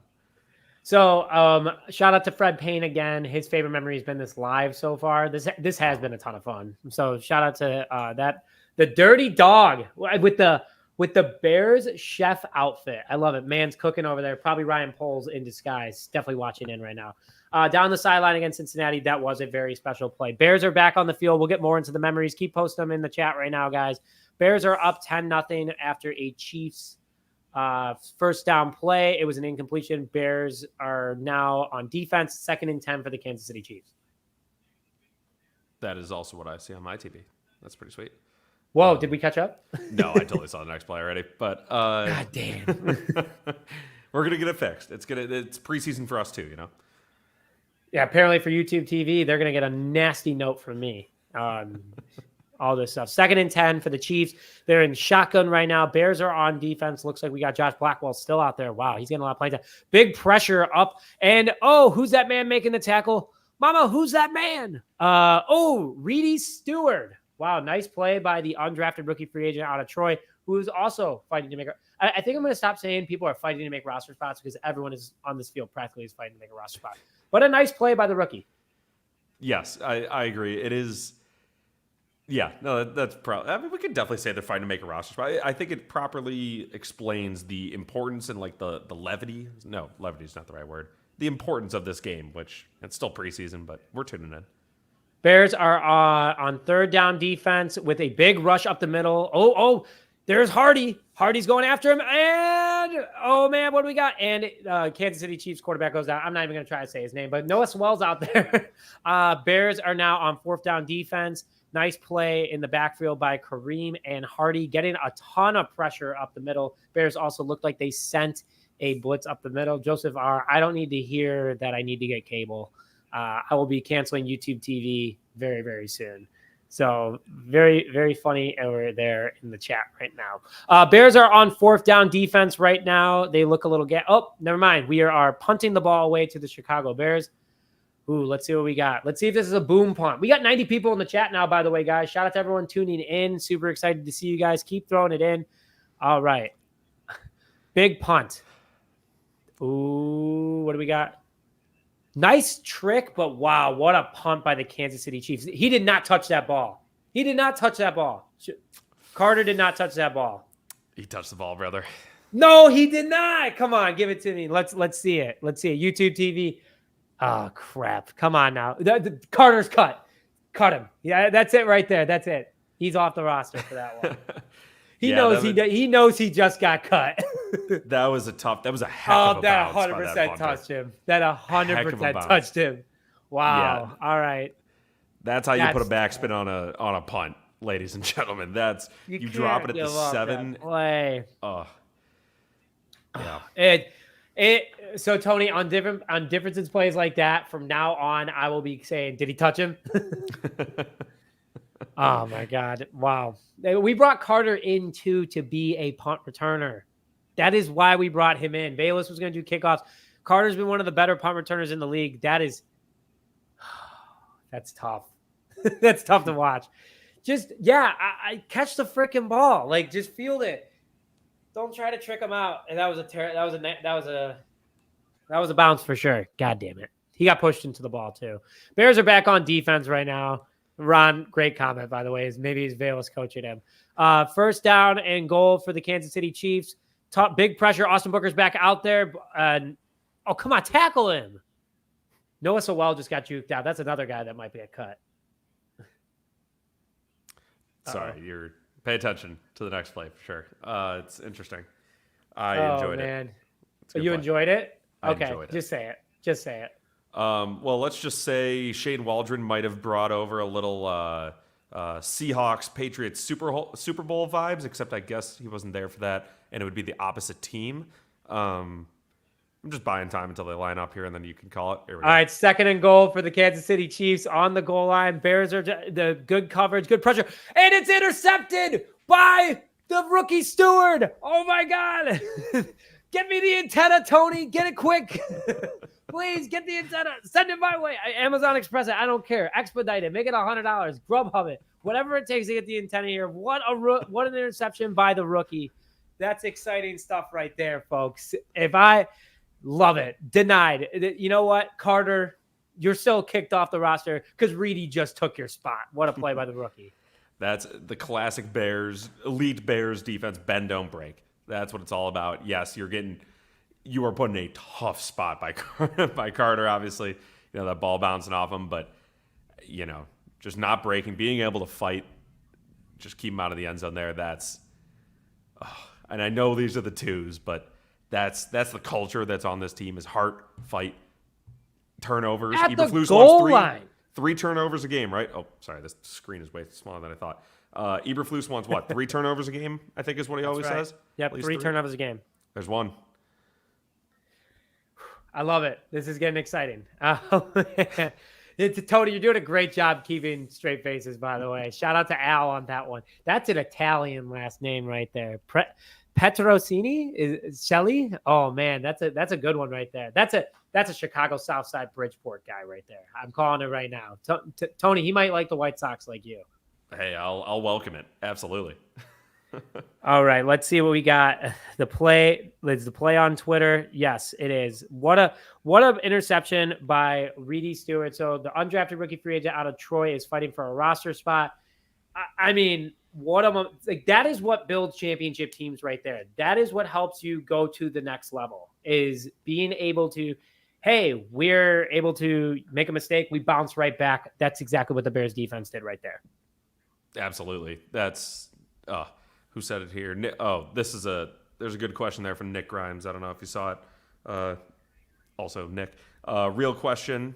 At what point do we consider them a true monsters of the midway defensive roster? Ooh. I think week 3 of the preseason, or week 4, whatever it would be, I think that's a good time to call it. I think right now. Well, preseason champions, obviously.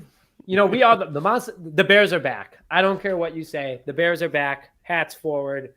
We're excited about it. Shout out to Tally Brand Company for the Shy hat. Make sure you guys go check them out. But the Bears are back, baby. Super Bowl, Super Bears. I'm putting the mortgage on the Bears money line to win the Super Bowl this year. It's an exciting time to be a Bears fan. That's smart that you're betting responsibly, which is always important, of course.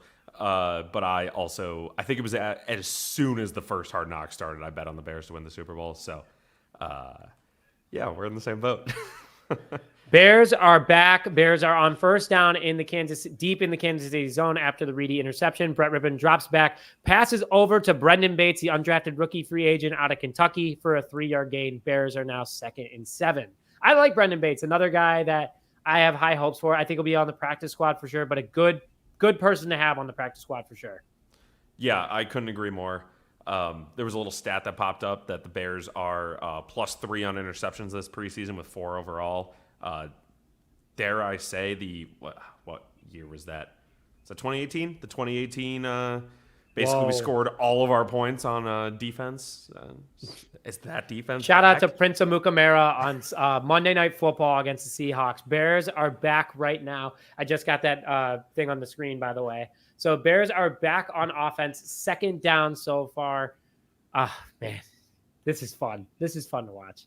Mm-hmm. Oh no, an injury. Nasimba Webster is over on the sideline. I don't know if he got the wind knocked out of him. He's grabbing his area you don't want hurt, or his wrist. Ooh, tough stuff. I hope it's not. I hope it's not the family jewels, because that'd be a terrible. You get cut and you get hit right in the nuts double time. Yeah, not the best feeling for sure. No, he's got over 55 yards receiving today. He's definitely earned his spot today so far. So I think so too. Chat, shout out to you guys. We've had 81 people consistently for over an hour now. So thank you guys for tuning in. This has been a ton of fun, and we're going to continue to do it. Thank you also again for the super chats. 2nd and 8 for the Chicago Bears. Tony's got the hat backwards right now. He's had it on backwards the whole time. I just wanted to call that observation. Brett Rippon's calling something out at the line. He's got Ian Wheeler in the backfield. Velus Jones with the run to the right side, and did he fumble it? Oh, he did not fumble it. Every time Velus Jones touches the ball, I'm afraid he's going to fumble the ball. It's a completely fair it's a completely fear fair to thing. have. Yeah, justifiable fear. Absolutely. But it was a hard run by Velus. That was impressive. Nice run. I thought it was him for a second. I was like, Wheeler's not that skinny. Looking good so far. Nice play by Velus Jones, though, for a 4-yard gain. It was. Yeah, that's, is it going to keep him on the roster? No, probably not. But, it's nice. Bears 3rd and 5. You got John Jackson in motion right now. Caleb Williams' best friend. That's the biggest thing on his resume right now because he didn't really do anything in college. Oh, no, not a false start. Oh, we're good. Never mind. Brett Rippon to the backfield. That was a burp. Oh, Brett Rippon's taking it himself. Oh, the white man's got wheels with the slide. That slip and slide was awesome. Great fact. Love it. No, but there's a flag on the play. Tony, what is it? What's the flag? Tell me the flag. I believe it was holding. I kind of looked down, to be honest, after the play. Didn't see. The slip and slide, it did rule, though. I think we should. Caleb Williams has been using that method all preseason. Tell me the energy has not been high at Hallis Hall this offseason. I mean, there's been only one fight, and that was Montez Sweat and Tevin Jenkins, the 2 biggest guys showing who's the alpha in the trenches. Loved it, though. But 2 guys, what a nice run by Brett. Fighting. Yeah, definitely. I would love for Tevin Jenkins and Montez Sweat to put on the gloves, because you got a big, thick, 330-pound guy, and then you got a slim but tall, lanky 280-pound guy, or 265. I wish he was 280 with Montez Sweat would be crazy. 3rd and 13, deep in the Kansas City territory. Tony's trying to keep a straight face right now. Something's definitely going to happen. Brett Rippon drops back. Ooh, it's over to Velus Jones for a 5-yard gain. I was laughing at the comments. I'm sorry. Yeah, it was definitely not about that mediocre play. It's Ron's comment, isn't it? Yes.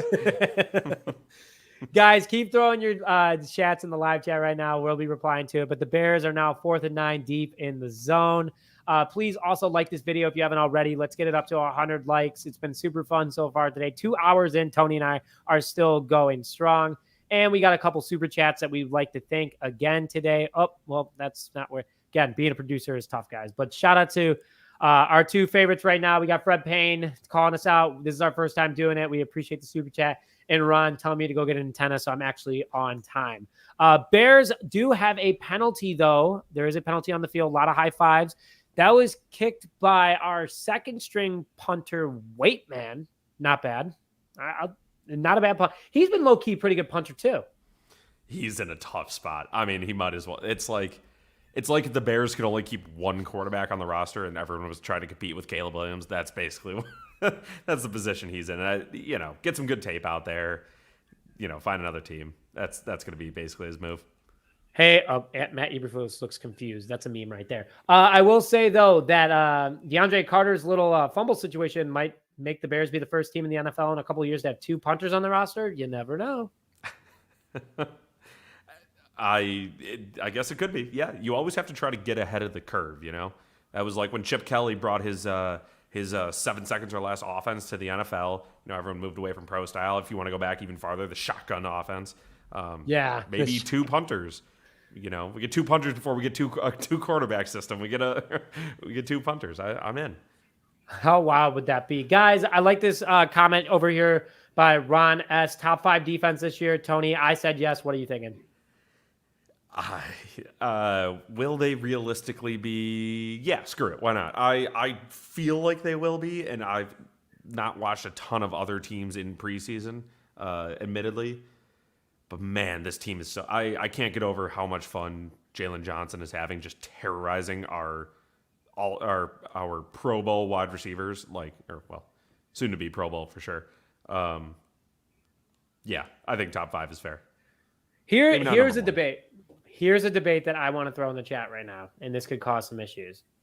Who would you rather have as your backup quarterback right now? Tyson Bagent or Justin Fields? Do you want my answer, or do we want? I do want your answer. Put some stuff in? Okay. I want to see comments right now in the live chat, but I want to hear Tony's answer first. Right now, it's got to be Tyson, right? Because you don't have to change the offense. You don't have to. He's been blending right in. Fields needs a very specific offense. It has to be very run heavy. It has to be. And we were saying it the past 5 years, 4 years, 3 years. It needs to be a Lamar style offense. Not saying he's Lamar. That is not what I'm saying before anyone gets upset. But it just needs to be run first, and then just have a couple speedy guys open so he can just decide to throw it up without going through his reads. That's not Tyson Bagent. Tyson Bagent is a true good backup quarterback, soon to be starter? Question mark. Not for the Bears? Question mark. As a trade could be in place. I would go with Tyson Bagent too. He knows this offense better. He understands. I mean, I'm saying even if Fields had the whole time, you weren't going to sit Fields behind Williams. You weren't going to sit Williams behind Fields. You can see some place in the first. Okay. All right, Jim, thanks for the call out right here. So far they haven't, so I guess we'll kind of find out what happens. But we're just having fun today. This is all new to us. This is all new come on, to YouTube, us. we're having fun. Don't ruin the fun. Don't ruin the fun, YouTube. You already take all of our money anyway. And also your YouTube TV sucks. That definitely got me right there. That was it. YouTube's gonna leave a comment. You said that we sucked on a YouTube live stream. Anyway, Bears are back on defense right now. They gave up a first down on a run play up the middle to the Kansas City Chiefs. Second quarter, 8 minutes, 31 seconds left. It's 1st and 10 for the Kansas City Chiefs right now. Dominique Robinson looking big, fighting for a roster spot is being zoomed in on right now. You got Austin Booker still out there after proving that he's going to continue to hit the quarterback. Oh, man, you got to make that play. Oh, my God. Adrian Colbert, stop that man. And that's a touchdown, Kansas City Chiefs. Yep, touchdown, Kansas City Chiefs. No one could tackle there. What the heck happened? Tony, is it? That was the worst camera angle I've ever seen. According to that camera angle, it wasn't, but I think it was. There's an official review. Official review. I'm not changing the score until there's an official review. I like it. It's not happening. From the camera angle, that was 14 rows up in the exact back of the end zone with no view down the line. It looked like his elbow was down, so I'm going with he was down. All right, let's see what we got right here. Is the knee down? Elbows down. Nope, no touchdown. I'm not changing the score yet. Okay, they showed they a better. are deep in the zone. They show a better review too, and he was down. Yeah, they're saying, yep, overturned, first down, obviously, but not a touchdown. Hey, see the score at the bottom? It ain't changing, folks. It's still 10-0 Bears. All right, let's keep that energy high though, because let's hope they don't score, please. Thank you. Let's get another goal line interception. Let's do that again. Let's do that again. Little Austin Booker right up the middle, punch that ball out. Little peanut punch action, force a fumble on the 2-yard line. That'd be fun. Are you predicting this right now? No, it actually hasn't happened yet. It's about to get in motion. Okay, let's see what we got. Tony, give the live reaction to it. Oh, okay. Well, the play's already over. It was a handoff up the middle to Christian McCaffrey or whoever the heck this guy is, and he scored. It was pretty much a nothing play. They just went straight up the middle. Austin Booker. Now they're showing him after. It sounds like he could have made. Actually, they're showing a nice little replay here. Yeah, he got in there. Was that him? Yeah. So Austin Booker could have made the play. He worked. Oh, he started to work down the line. There was a pulling guard or pulling tackle that absolutely buried him. Just a good run play. Tough. Just right up the middle. Their running back looks like a fullback. Like the Bears did not seem totally ready for that. I think even though they didn't have the wide receiver spread out, they were treating it like a spread, like kind of like a spread offense kind of play where they had did they kick had the some field space goal? on their defensive line. They made it. Extra point. Right, 7. Yes. Extra point. All right, so 7-10. Bears, Chiefs. Bears are still winning. The Bears are going for the preseason champs. I believe we are the only undefeated team left in the preseason right now. Let's give that check. Okay. You check. Are you checking or am I checking? I'm checking. Who can get there first? But wow, we got 90 people in here right now. So the Bears are up 10-7 with 7:50 left in the second quarter. Bears will be receiving the ball. Brett Rippon looks like he's got the helmet on. He's going to be back out there again. Hopefully we see some more Ian Wheeler again, though, because I've seen enough of Travis Homer. I don't know about you, Tony. I agree. There's currently, I don't know. There's a ton of undefeated. There's like 7 or 8. But we are the only team that has the possibility to go 4-0 in the preseason.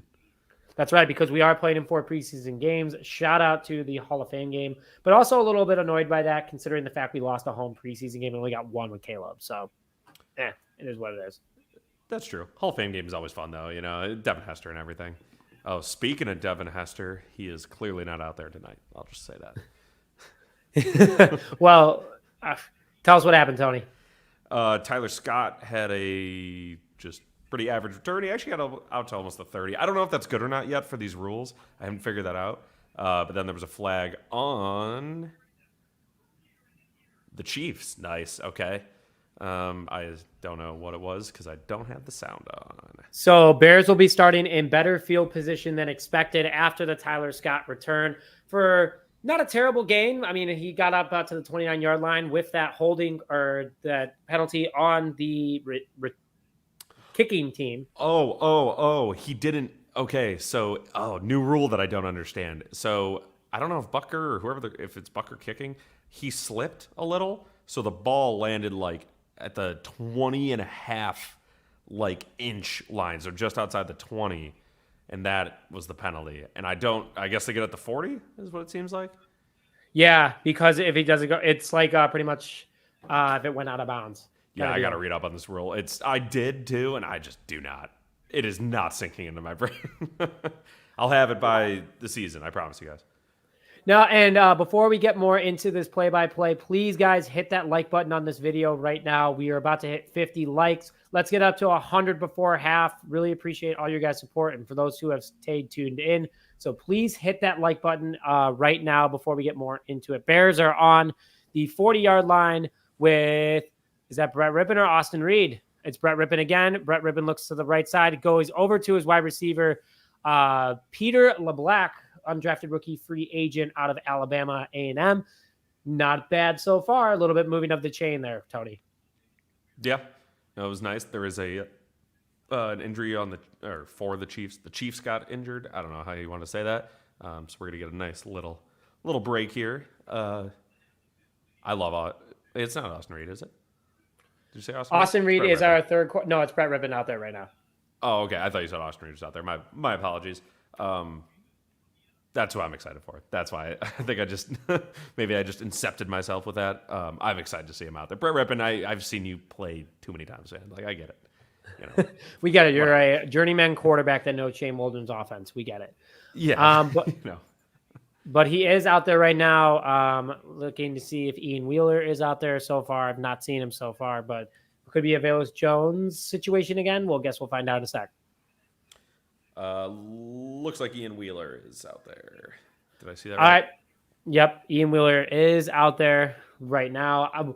At halftime, you know what I'm going to do? I'm going to restart my TV, and we're going to see if I catch up. Because maybe we don't even need the antenna, maybe. We'll find out. I guess But we Tony, we'll never know. Only need 16 more before half, guys. Wow, you guys went crazy with the likes right there. So thank you for that. Let's get it up to 100 likes before halftime. Thank you guys for all your support. And make sure you guys keep sending this to your family and friends. And if you're new to the channel, hit that subscribe button. We'll be doing this all season long because we're giving away a jersey at half. Ian Wheeler with the run. He's stuffed in the backfield.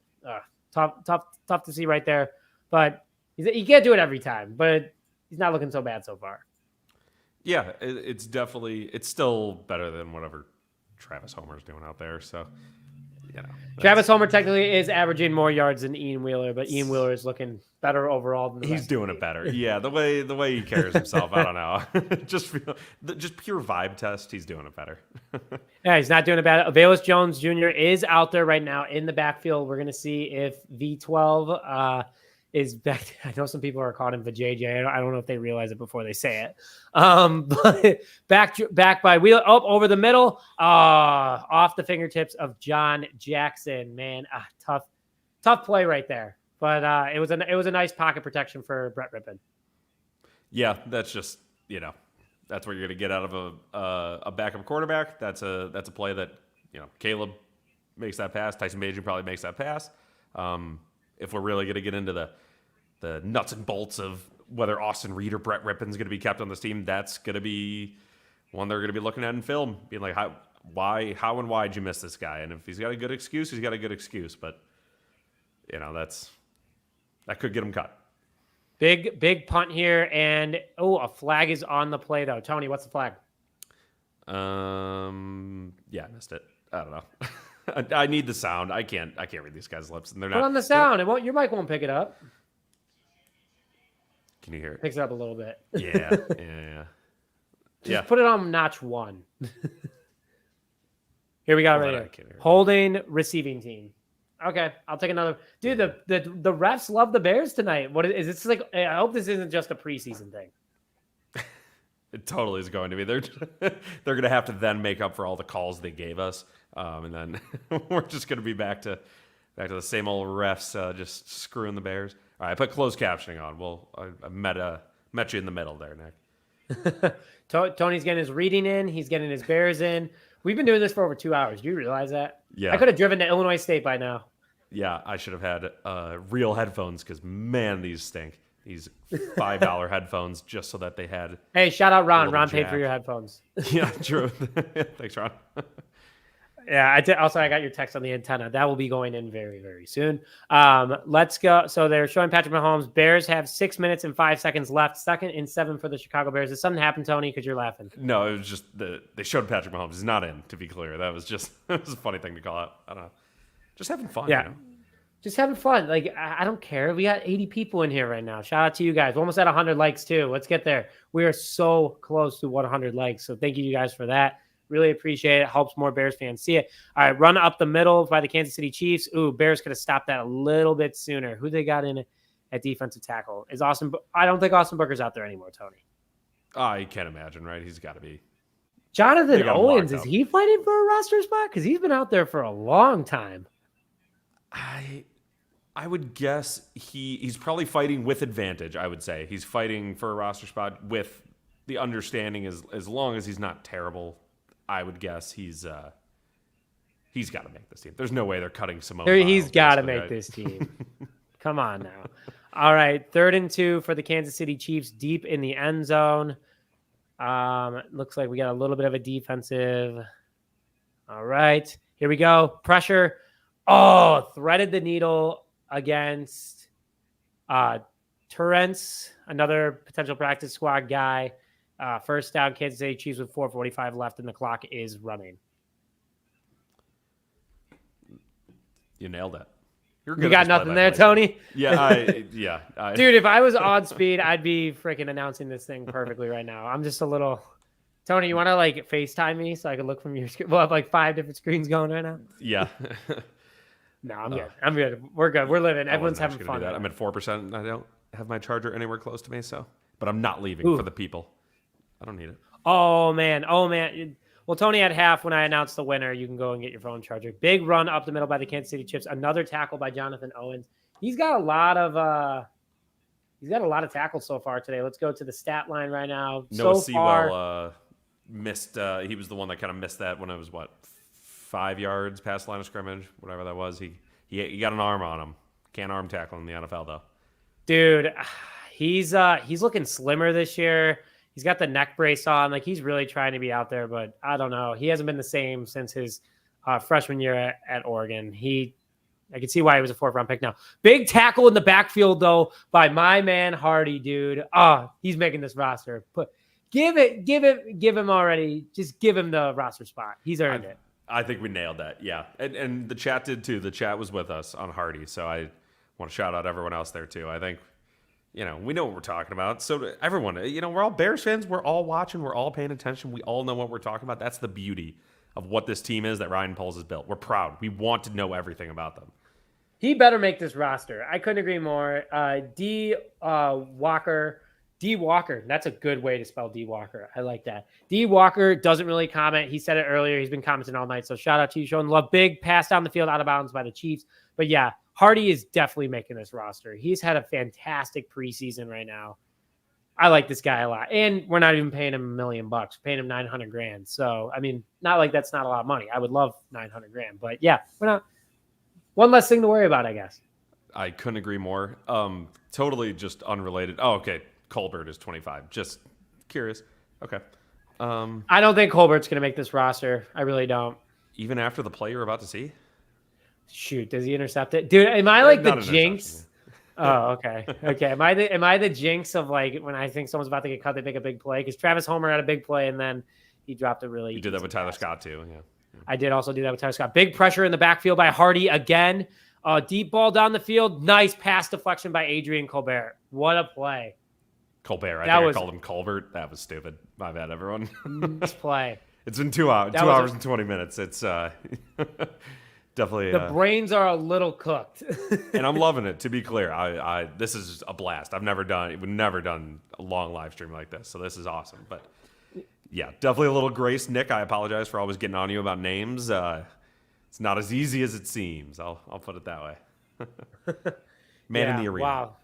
Yeah. Man in the arena. Yeah, well, give me the Bears play-by-play announcing job. That's the goal one day. And YouTube guy who starts a YouTube channel and his first apartment becomes play-by-play. All right, we got a punt return by Tyler Scott. Or no, DeAndre Carter again. He kind of redeemed himself there a little bit. Nothing too crazy though. When Jeff Joniak retires, you take over the radio call. When that day comes, I'll remember everybody. Trust me. No, that was a nice play though by Colbert, and then an okay return by DeAndre Carter. He knew he had to catch that one and not wave it off. That's all. That's all I'll say to that one. Definitely. It's not a big play here or anything that happens, but Tyler Scott is getting fed the ball. It's a little screen out to the left. Stopped. I think it's like 2 yards. I think it was. Oh, 4. My apologies. 4-yard gain by Tyler Scott on first down with a little less than 2 minutes and 20 seconds to go. A 2-minute warning play, a little 2-minute offense coming up here to try to score one more time. The warning after. Yeah. All right. Yeah, I like that play by Tyler Scott. It was not the 18 screen at the first half. It was the third screen in the half by the Chicago Bears. I like that. Also, Tyler Scott with the new face mask looks pretty nice. Yeah, no, that could definitely keep him on the roster. It looks nice. These people are human that are making these keep cut decisions. You're watching his tape. You're like, ooh, that guy looks kind of nice. All right. Looks smooth. Brett Rippon definitely wanted him to rip it upfield on that one. Be like, come on, man. I need that QB3 spot. Don't let this, because Austin Reed, it's all Austin Reed's half. It's gonna be fun to watch. As we know, with years of Justin Fields and Trubisky and you name a quarterback, it doesn't matter if you only get 2 air yards to the left or whatever on a screen. If that player runs, 95 yards, that's a 95-yard passing touchdown. That looks pretty good in a box score. What is that new meme that's going around right now? It's they don't remember your salary, don't remember how hard you worked, but they do remember Brett Rippon throwing it 90 yards downfield to Tyler Scott in the preseason game. It's where legends are made. I would remember that. I'm telling you, if that happens, if he uncorks one, or even a screen, a little Tyler Scott screen, I would I remember that one. All right, 2-minute offense. What are we thinking? Are we running a 2-minute offense? We're trying to get in the end zone. Oh yeah, answer that first. Quick update here. Larry Borom did get hurt bad. He did leave on the cart, so thoughts and prayers are with him. Guy that was a little bit on the roster bubble might have just locked it in. But Josh Blackwell got hurt last year in the final preseason game, and they put him on the not able to perform, and he was able to make the 53-man. So you never know. Hopefully things go well for Larry Borom. Tony, what are we thinking in the 2-minute offense? I'm going to throw the question back to you first. No. I think they are going to try to score a touchdown. I would guess you gotta go for it here. No reason to trying to hold on to a lead in a preseason game. Who cares? So I would guess they'll rip it. Rip it with Brett Rippin? Yeah, they'll rip it with Rippin, baby. Gripping and ripping. I think they'll have Ian Wheeler back out there again. I would like to see what they do with the 2-minute offense and see how he handles it as a running back. The other thing too is I want to see them potentially do a trick play with Velus Jones, throw it to the outside, see if he can rip it upfield, because he really hasn't done much so far in the first half. And he's going to have to play the second half in order to secure a roster spot, because he knows that he's not in a good position right now. Did we see Webster go off? Webster has also not returned yet. He did not go off in a cart. He walked off on his own power, but no, we have not seen Webster. There was a picture. They took him back to the locker room, I believe, then on the back of a cart. Okay. Well, he's sitting up like he's like not like a, like paralyzed or anything, but he's definitely hurt. Definitely going back to the locker room. We'll keep you guys updated if we can find any tangible injury news on Larry Borom and Nassim Webster. I'm just gonna say Webster. I can't. Yeah, don't even try. Webster. Webster. He did go back to the locker room, so I guess it wasn't just in the family jewels. I guess it was a pretty legitimate injury. Also, shout out to the Bears Nation. They travel so well for a preseason game. Like, obviously they're gonna put this is a Bears stream, but wow, they've definitely shown out today. It hasn't been showing the same couple of people. I agree. This is nice. Speaking of nice little. Okay, we got 2 nice plays coming up here, Nick. You got. I'm that far. I'm now 2 plays behind. I guess so. They ran a quick 2-minute offense. All right, Tony, you take over commentating. I'll react. Both the plays already happened. One's a nice pass to, I think it was John Jackson. Jackson, yeah. Yep. Nice little first down action, moving the chains, and then we hurry up to the line, and then Brent Rippin doing his best little Caleb Williams with a little bucket shot to is that a thing? Dropping the bucket. That's what I was going for. To Tyler Scott for a couple yards. Got out of what bounds. A play by Tyler Scott, man. I just got it. He's what's the Office meme? Snip, snap, snip, snap. He's cut, uncut, cut, uncut. I think that's actually the perfect way to describe it. He's going wax back and on, forth. wax here. off. Yeah. So this is what I'm talking about. This is fun. These are the guys that know they need to do well in this game to keep living the dream, and that they're going to give it all they got. And I'm loving it. What a play by Brett. That literally was the Caleb Williams or Roma Dunze play from last week. That was nice to watch. Yeah. Good play. Tyler Scott, not squat. Lock it in. Absolutely. Great play. Well, not to tip another play here, but he did catch a diddly squat on this next one. I'm surprised. Did they call a penalty? No, some guy's helmet came out. It was kind of a high hit. I don't know. You're probably about to see it in a second here. I thought that'd be a penalty. 2nd and 8. Drop back by Rippin. Nice blocking. Oh, you got to catch that, Tyler Scott. Come on now. Okay. All right, what happened, Tony? Not a penalty. My bad. I thought his shoulder hit his helmet when he was coming up. It was kind of just like his hand as he was reaching out. That was just tough. That was kind of a what do they call a hospital ball for Tyler Scott there, right over the middle. Challenge flag though just went out. Just saw that, looked like, or something red dropped on the field. Not sure if it's a challenge flag. We are 2 likes away from 100, by the way, guys. So please, if you haven't already, hit that like button. Let's run it up. Let's get more Bears fans in here for halftime, because we're announcing the winner of the jersey giveaway in just a few minutes here. So keep throwing that in there. In order to enter, you still have time. You still got like 52 seconds in order to enter. Like this video, subscribe to the channel, and comment bear down in the live chat if you haven't already. All right, let's see what we got. 3rd and 8. Brett Rippin dropping back into the backfield. All right, the throw. to the back of the end zone. Pass interference. Come on now. No pass interference. They didn't call it. On. That's if you saw. I guess you can't. That's PI right there. Yeah, I threw my arms up. I was also upset. That's ridiculous.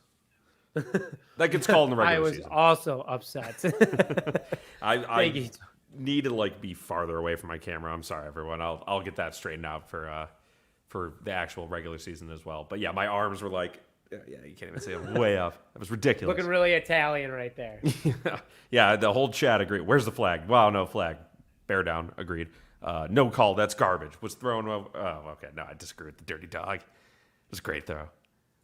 All right. Well, the Bears are now up 13-7 after a Cairo Santos field goal. 43 seconds left for the Chiefs to try to make something happen here.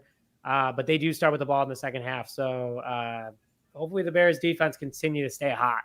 Because right now, Brett Rippon, what a time by Brett Rippon. I think Brett Rippon just locked in QB3 unless Austin Reed comes out and puts up 400 yards and a half or something crazy like that. Because Brett Rippon right now, 9 for 11 with 106 passing yards. Not bad. Yeah, obviously Austin Reed's in a tough spot because Brett Rippon has 6 years of tape or whatever too, and he has the easy fallback of the veteran, teach some guys how to act in the locker room, or how to act in the NFL is what I mean. I don't know. What if he balls out this second half then? If he balls out this whole second half, I would love it if he did. Because did Tyson Bagent get the whole first quarter, or was it just a couple drives? Do you know? Do you remember? Tyson Bagent got 2 drives. So 2 drives. Okay. Mm-hmm. So maybe a little Brett Rippon to start the third quarter, and then kind of give him the same amount of time approximately. Exactly. Yeah, that's what I think will happen. Yeah. All right, return up the middle for the Kansas City Chiefs, tackled by Jonathan Owens again, dude. Oh my God, he's tackled everybody out there. Seriously, I mean, Jonathan Owens has been actually everywhere on this field so far. You can never underestimate how important special teams is. If you get a guy that's just money like that, it's just going to make those tackles, or at least not allow big plays. I mean, that's worth as much as any other, well, not quarterback, but a lot of other positions on the team. What's it called? So the Bears, 37 seconds left, unless they're done over by you, Tony, because I know some people are pretty anxious about this jersey giveaway. No, they're still playing football, baby. They're still playing football. Bears, 1st and 10 by the Chiefs. Bears are on defense. You got Dominique Robinson to the outside. Oh, pressure up the middle by the Bears defensive line. Oh, Hardy with the swat. Oh, please get up. Okay, he got up. he's like okay, I think Hardy has earned himself a spot on this roster. Would you say so, Tony? I don't want him out there anymore.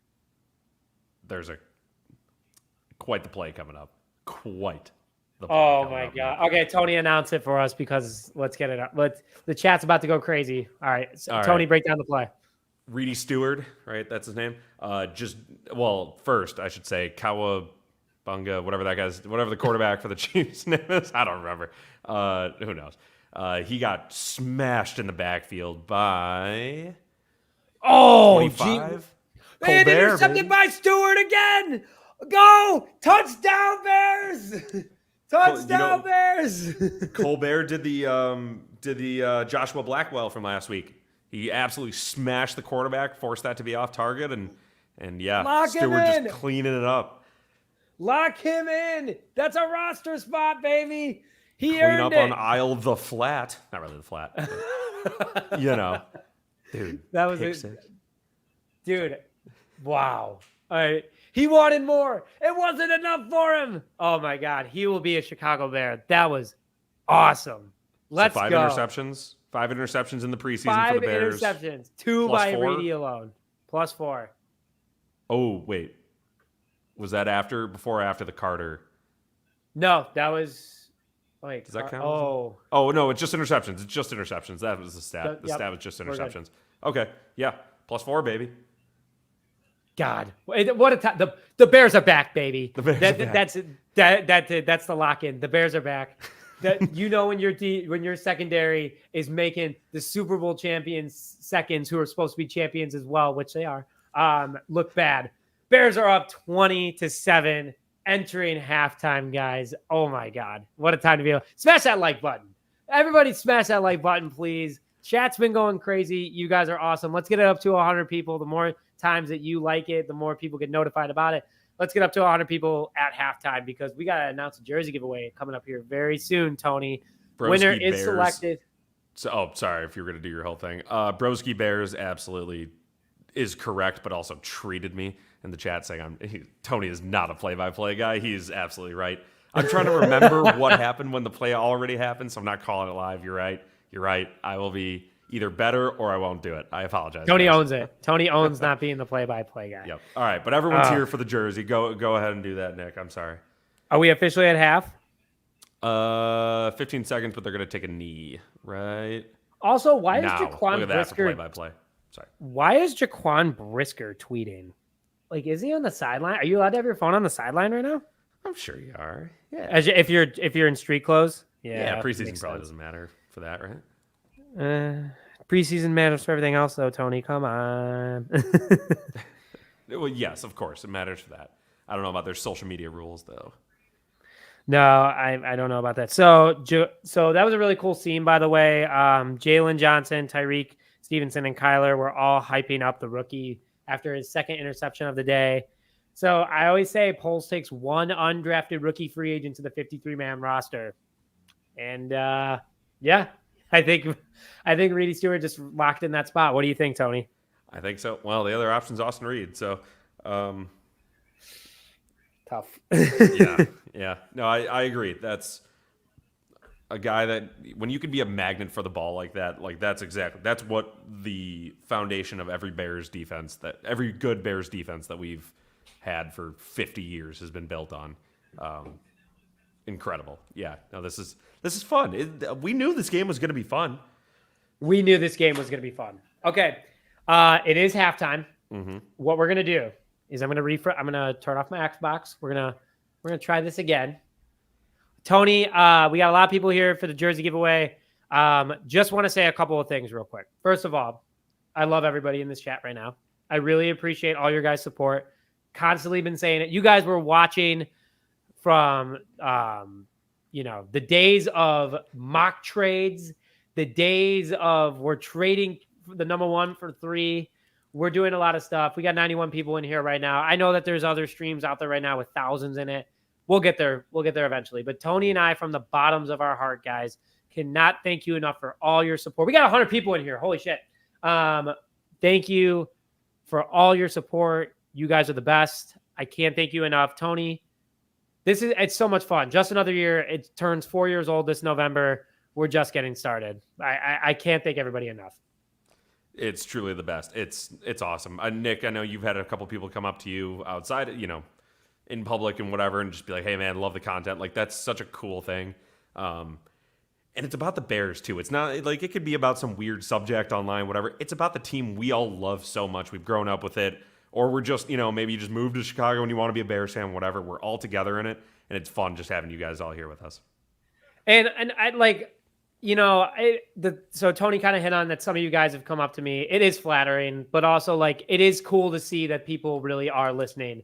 And it's not just a bunch of YouTube bots tuning in. I can't thank you guys enough. Like, you guys have helped with, giving good feedback, helping improve the channel. I mean, I watched a video. So I was flying, and you guys know I've been traveling like crazy the last couple of weeks. I'm done traveling for a while. Consistent updates are back. It's good to be back. I watched my first video with Tony while I was in New York this week.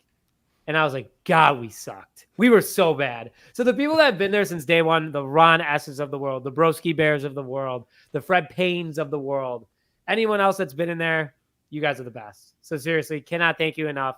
And to thank you guys, we're going to give away a Bears jersey, a custom Bears jersey of your choice. And by the way, we are doing a big giveaway starting in a couple of, so the Monday of week 1. We are doing a jersey giveaway for that. But it's going to be very similar to this. So stay tuned for that. You guys are not going to want to miss it. But thank you guys again. Let's give away this jersey. So the winner of the jersey giveaway in today's for week 4 preseason is my man Clinton Martin. Clinton, congratulations on winning the giveaway. Make sure that you shoot me an email. You have my contact information and you go to the community tab. You'll find the email to reach out to. But Clinton, you are the winner. But want to say thank you to everyone who has tuned in and entered. Again, when you're subscribed, you're automatically entered into all of our different giveaways.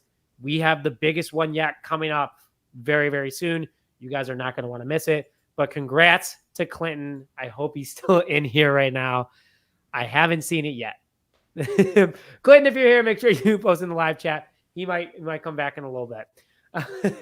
Yes, Brett, you have plenty more opportunities in order to win. So just playing. But yes, congratulations. Ton of fun, though. But you guys seriously are the best. We want to give just big shout outs to everybody. We'll redo it. We're not going to redo the giveaway, guys. Clinton clearly won, but we do have more giveaways coming here. But Tony, guys, let's hop back into this game. Let's kind of start off with our guy, Tyson Bagent. What do you give him a grade wise? That was a fun first half by the second-year man of Shepherd.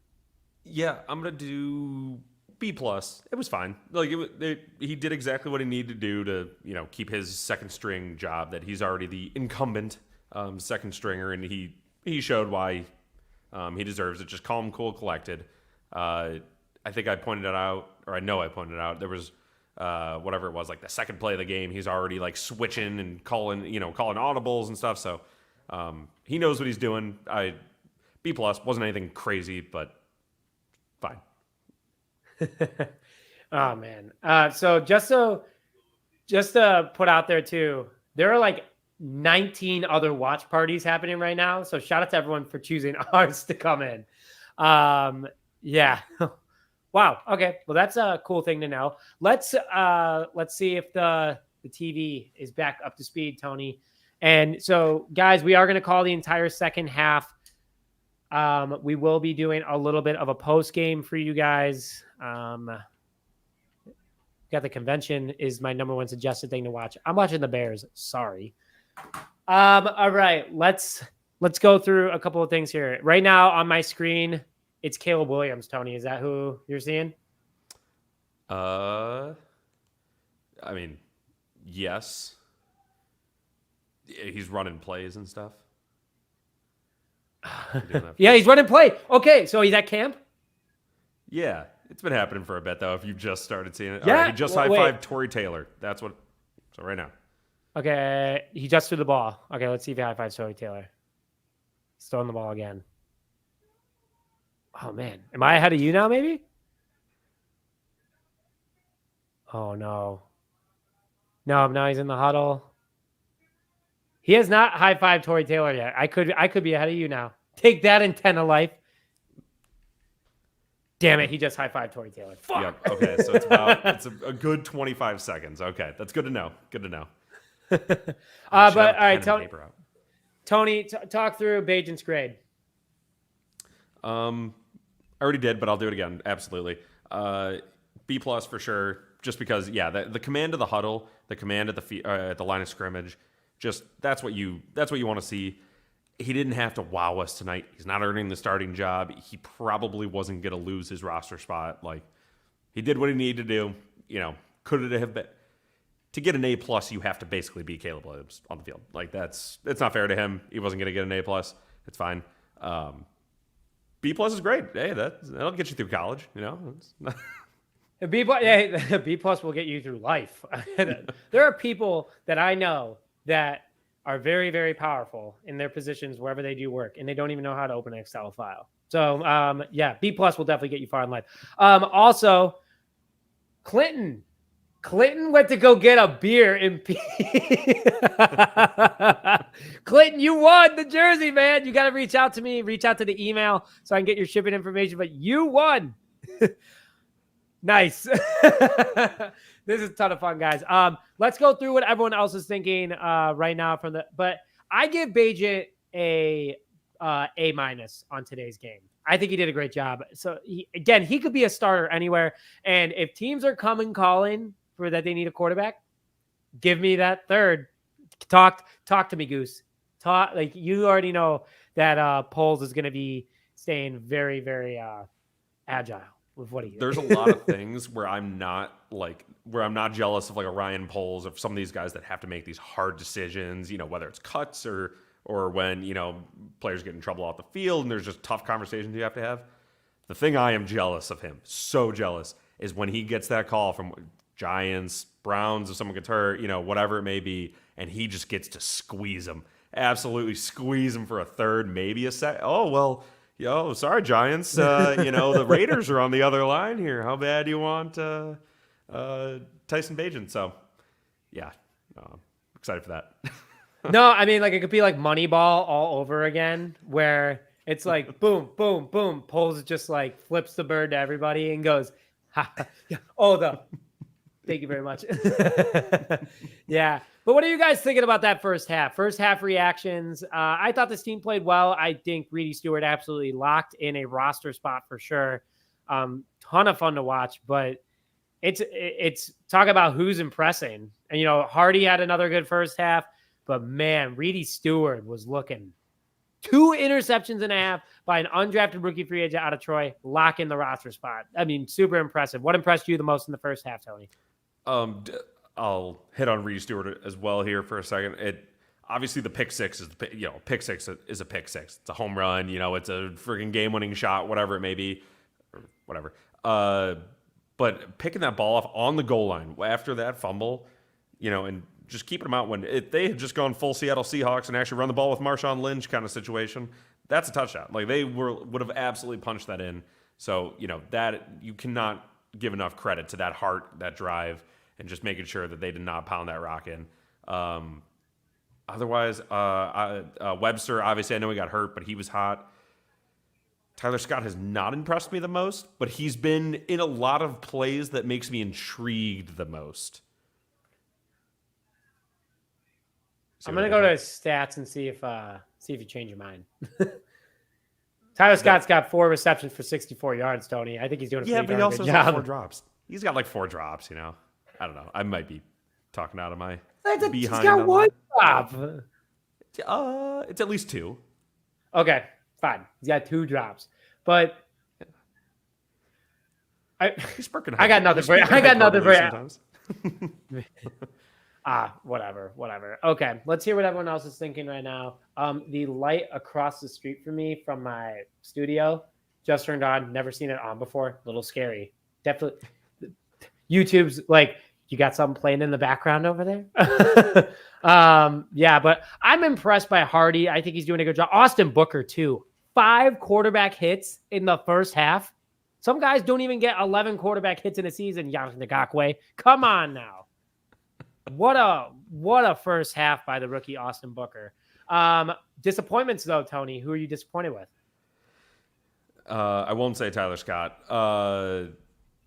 I mean, I don't know if I'm disappointed because I had low expectations, but Velus, he's just been like he knows he has to be very impressive. And I mean, I don't know. I guess he's not exactly being set up for these massive plays, but he's just not exciting me. It's just it's not what you need to do when you were fighting for a roster spot, as we think he is, at least. Dude, it's him. It's him for me. It's Noah Sewell. Just a couple missed tackles there, especially up the middle in your face. Like, come on now. Dante Pettis, I haven't seen out there. So that's another factor. I just realized we haven't seen Pettis at all. So I guess that injury ended up going out there. And also very disappointed in Travis Homer. Travis Homer, I think, went back to the locker room and already started throwing stuff in boxes. Like, not a good more. Yep. Yeah, you knew it was coming from me. I knew there was one more disappointment. I couldn't. Yeah, Travis Homer was.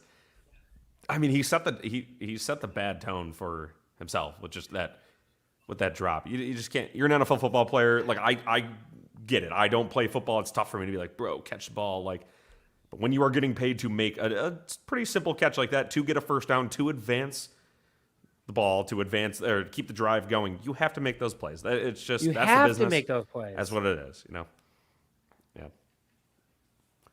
All All right, we got the kickoff. It was kicked into the end zone, caught by someone on the Chiefs. He's returning. He's to the 20, to the 25, the 30. Ooh, nice little hop step and taken down at the 35 by.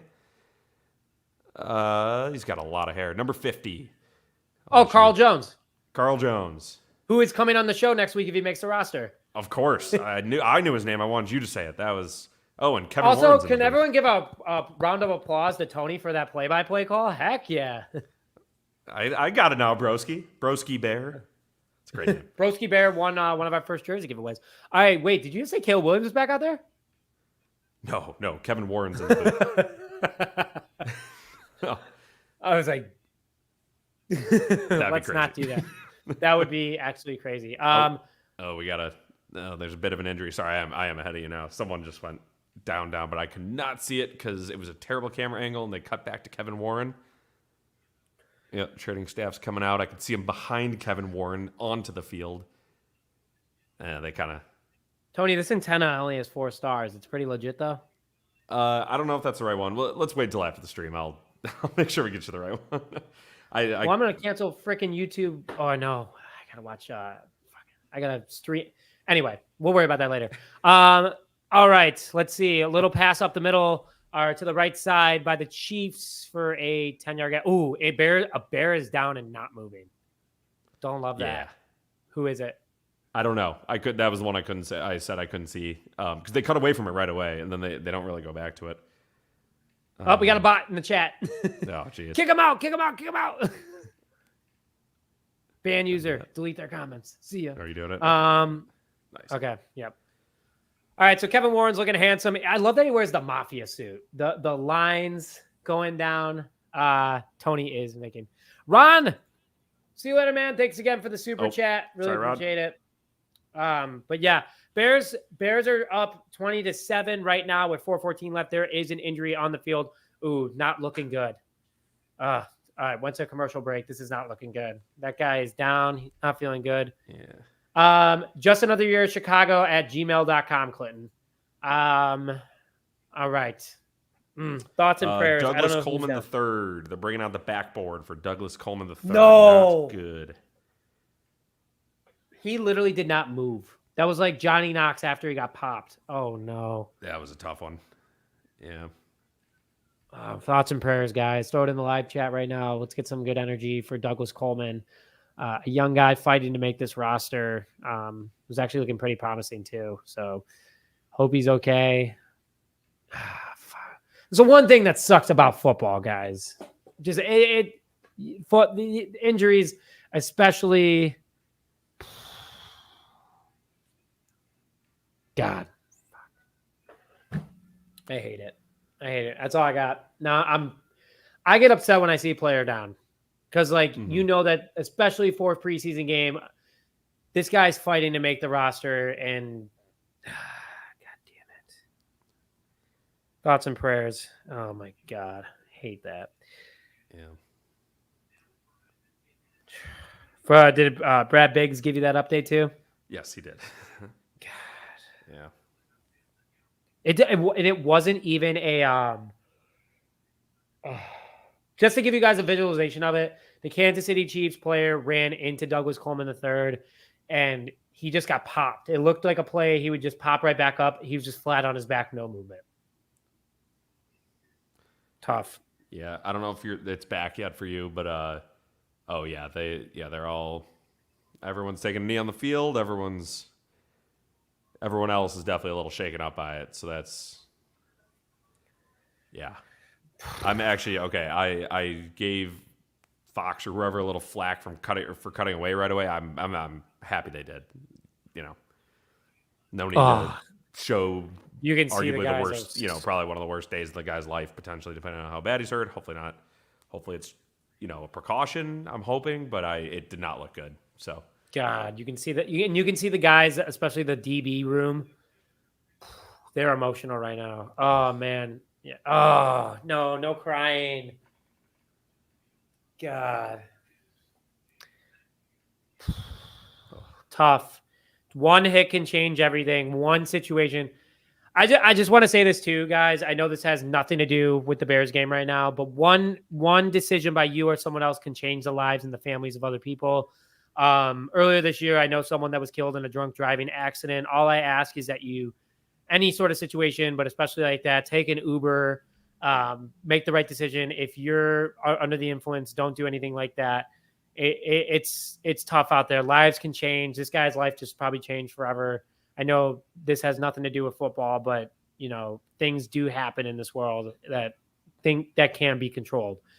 But God, thoughts and prayers with Douglas Coleman III right now. I'm looking. There is a tweet out right now showing the hit, and he just went stone cold. I shut everything. I'm not even going to show it. I'm not going to describe it anymore, but that hit did some damage. And it was right to the center of the chest.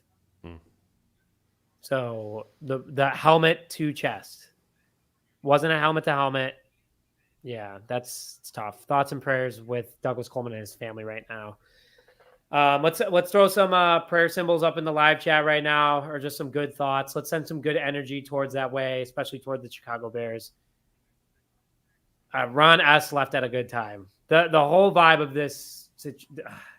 I don't even know how you can go back and play. I hope they don't play anymore. I know that's a little. I know they did that with Hamlin, right? I believe they stopped the game. Mm-hmm. I hope they stop this game. I do. It's preseason. Don't let any more of the guys get hurt. But I know this is a tough situation. Guys are fighting for their NFL careers right now. Yeah, I'm trying to read the closed captioning. Sorry, it's not doing what it should be doing. But yeah, it sounds like they got him out the field with the Kansas City emergency staff, and I assume he's straight on his way to the hospital there in Kansas City. So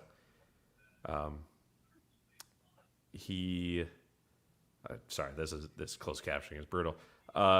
Looks like he got a standing O from the all the fans in attendance, which is great. So hopefully we got a thumbs up. Hopefully we got just something. So he's at least moving around. I didn't see it, so I'm just hoping that's why they were giving him that ovation. Matt Eberflus looks like he can't even coach. Like he is shook. You can see as a head coach, he is shooken up right now. Yeah. I mean, the sideline, Brett Rippon looks. So Blue Dragon Goonies, there was a Kansas City pass to the right side that went towards Douglas Coleman III. He took a hit, helmet to the chest, tackled too high, and he went down immediately. Tough look.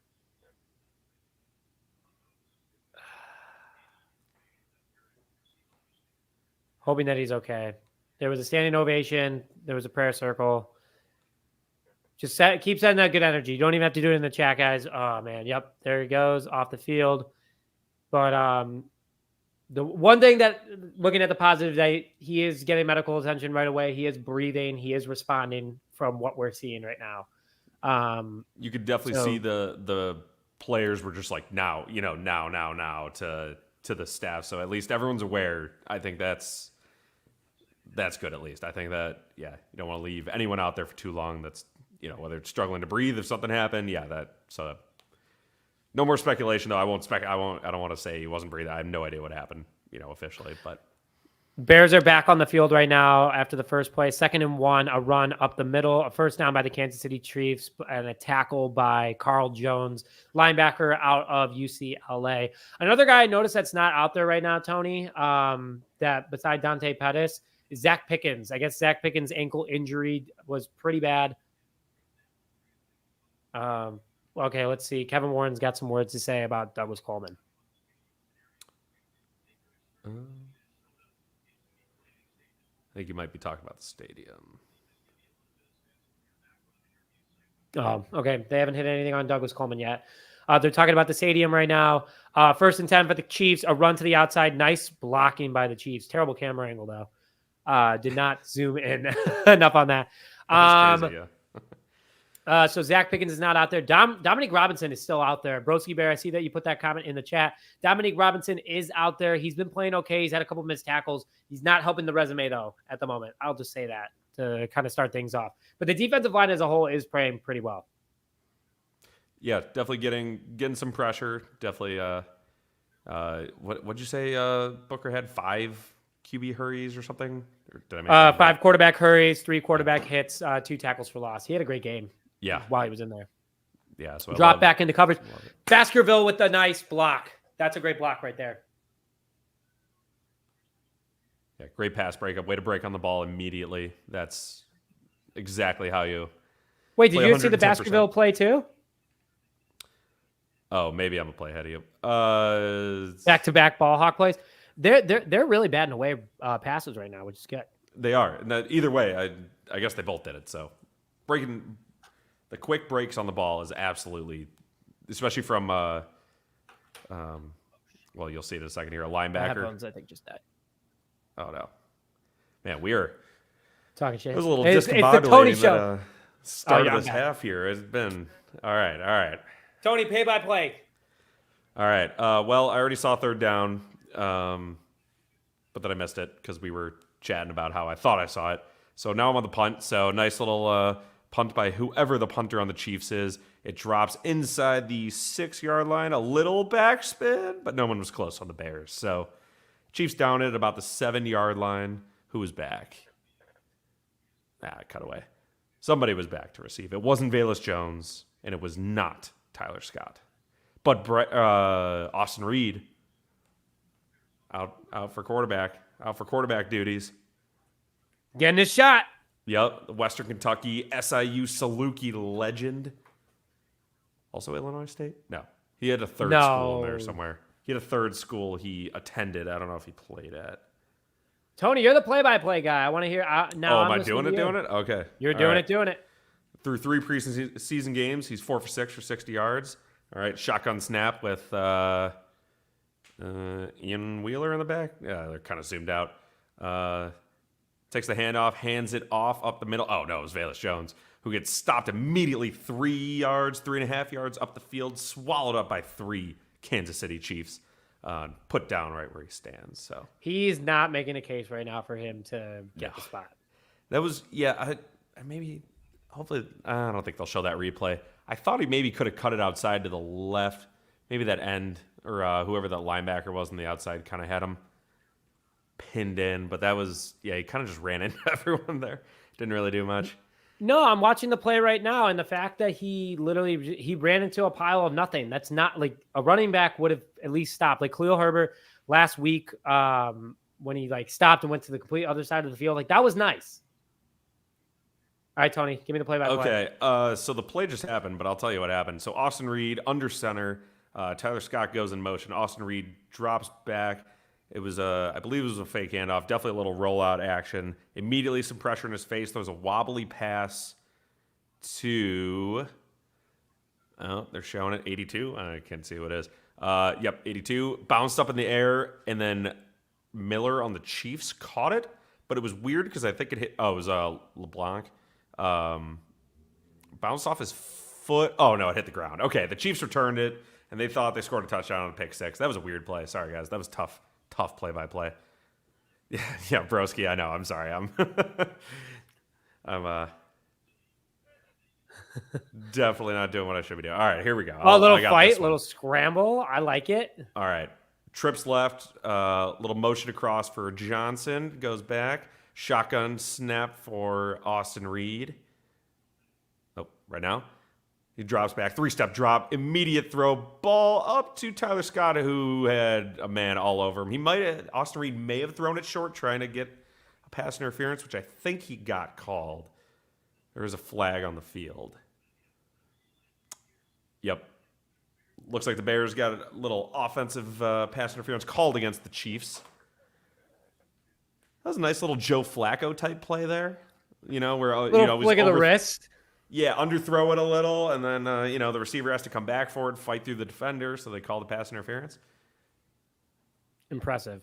Dude, we've been doing this for 3 hours, by the way. Yeah, man. I'm also just the worst play-by-play guy in the history of play-by-play guys. This is tough. Dude, I feel like Stream East would have been faster than my stream. Yeah, well, it wasn't seized by the government. RIP. But yeah. RIP Stream East. Little I formation, little fake motion.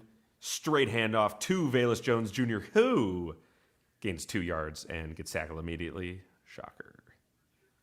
Dude, he's cut. Velus Jones is cut. I don't care what people say. It's bad. And nothing's happening because no one really broke into the backfield. It wasn't a broken play by the offensive line, whatever. He was able to get to the line of scrimmage untouched, and then it just doesn't make anything happen, All right, keep calling it, Tony. You're on fire right now. Brent Rippon under center again, little single back formation, a little toss out to the right to Velus Jones Jr., who gets around the edge and gains about 6 yards. I believe they're 1 yard short before he was pushed out of bounds. Let's see. I believe it's about to be 3rd and 1. Come on, give me it, Fox, or whoever's calling it. 3rd and 1. Some lady is showing the rally towel from the Bears versus Panthers game where it was a blue towel, even though the Panthers were That blue. was an awesome towel. It is. I have one. Yeah. Showing a little crowd shots. A lot of Bears fans, like you were saying, Nick. A lot of Bears fans in the crowd. All right, Bears break the huddle. 3rd and 1. 6 seconds on the play clock. Shotgun snap. Handoff again to Velus Jones. Oh, who ends up falling forward. Little second effort. Okay, Velus. Little second effort. He was stopped just behind the first down marker, but fell forward for the first down. Gained about 2 yards there. 3 yards. So the chains are moving. Velus Jones, not going to be enough to keep him on the team, but it was some good effort. Done. Some good effort, keeping those legs moving. Yeah, no, he's definitely not Willie Gault. I was wrong on that. Willie Gault was way better. Damn. 1st and 10, single back again. Ooh, fake handoff to Velus Jones. Austin Reed drops back. Ooh, nice little pass to Tyler Scott. Tyler Scott on the little 15-yard. It was kind of a comeback, more of a little stop route, 15 yards. Easy first down. Came back. The corner had no idea what he was doing. He was behind him the whole time. Oh, it was a crossing route. My apologies. Little crossing route action. Beautiful. Beautiful. Nice. All right, so we're at about the 33-yard line. 1st down, Chicago Bears. Doing great, Tony. Thanks. We're just doing straight play-by-play. All right, single back again. Tyler Scott went in motion. Handoff to Velus Jones Jr., who gains 2 yards up the middle. Again, exact same play that they basically run 4 times on this drive. Dude, I like the amount of motion. Oh, sorry. I need to put a water cooler next to me right here because this light, I'm hot. Man, in the box, those guys must be drenched in those suits. I don't know how they do this. But they also probably have air conditioning. All right, 2nd and 9. Wow, not even 2 yards. Single back, 2 receivers to the right. Tyler Scott goes in motion again. Ooh, little handoff, jet sweep. Gets around the corner, cuts back in for a second. Oh, he's still going down to the 15-yard line. Tyler Scott with the nice little end around. Remember when you said he wasn't having a good game? Yeah, man, I was wrong. Dude, those 2 drops. Cooking. He's cooking right now. Oh, that was a beautiful. Austin Reed sold that perfectly. He turned around right as Tyler Scott's coming by, but he hid the ball with his back. Turned to the defense, handed it to Tyler Scott, and immediately lunged to fake the handoff to Velus Jones. Got a couple guys leaning on the Chiefs. That was good execution by Austin Reed there. All right, Austin Reed. Oh, I formation, little step back fade route to. Oh, almost got that. To LeBlanc? What's this guy's name? I'm sorry. LeBlanc. LeBlanc. Okay. I had a football coach, LeBlanc. Looks exactly the same. No, it's NC, isn't it? LeBlanc. Whatever. Doesn't matter. Remember, I am not the king of pronouncing names. Yeah. Ineligible man downfield on the Bears on Carvin. Heck yeah. That's what you like to see. Wouldn't have mattered. Wasn't a touchdown anyway, so. Lose a couple yards, get a little space to work. That's okay. That's shocked that we still have viewers in here listening to me do play-by-play. I appreciate it, guys. I feel like you're doing a great job. Oh, did my flag fall? Oh, no. Oh, man. Did someone either say way. that in the chat? No, I just saw it right now. All right, shotgun, 2 receivers right. Oh, Colin Johnson. No, who's that? Oh, LeBlanc. Sorry, it's not Colin Johnson. Had no idea the ball was snapped. Quick pass out to 87. Sorry, I am not quick with these names. I don't know how announcers do this. Bates, who gained about 7 yards on a nice little hook. Got some of the penalty yards back. Nothing crazy. Broke a tackle. You know. So It's a football Tony, play. Nothing did crazy. your phone die?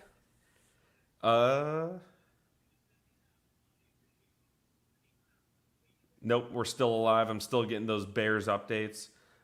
Even though we are definitely just calling play-by-play for some third stringers, might be time to take a little break here. Maybe come back for some postgame. Ooh, but Yeah. Austin Reed running for the Wait, Austin after got this smoked. drive. Austin Reed got absolutely smoked at the line of scrimmage. All right, it was a sprint out, I believe. He was going for the right pylon, I guess, but he didn't make it to the first down marker. Just got lit up by whatever linebacker was scraping down on the left side. Yeah, it's So here's something for the chat right now, and this is a question for everybody in it. We have a whole nother quarter to go. Tony and I want to take a break, and we feel like it's going to be a way bigger party if we wait to do a post game. Touchdown Bears. Talk to me, Tony. Touchdown Bears. It was single back formation. Austin Reed rolled out to the right and threw an absolute strike to Sweeney in the back right corner of the end zone. Nobody was on him. Oh, it must have been a little play action, wasn't it? I don't know. They didn't show the whole replay. Nobody was covering him. Beautiful. Did he just fight his way back onto the roster? Austin Reed, maybe. I assume Austin Reed, right? Not Sweeney. Yes. That was a nice rollout too. That was. This tight end offense is awesome. Mm-hmm. I'm really liking what I'm seeing. Shout out Shane Waldron again. Yeah. Really liking what I'm seeing out of this.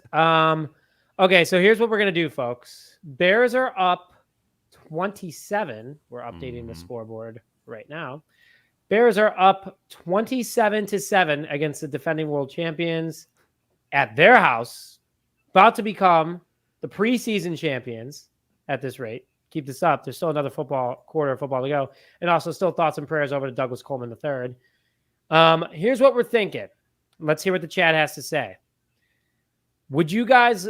So we're going to do a live show after. We were going to just keep it here. But we want to take a little bit of a break, get some water, get things going. Tony and I will come back right after the game. Literally no waiting around. Like Tony and I are logging right back in. Well, actually, we'll start it with a minute left in the fourth. Let us know in the chat now if you guys will be there, or we'll stay. Tony's like, please don't say stay. I'm happy to let the whim of the people, to bow to the whim of the people. Yeah, I also need some chapstick if you guys can't tell. Jesus Christ. But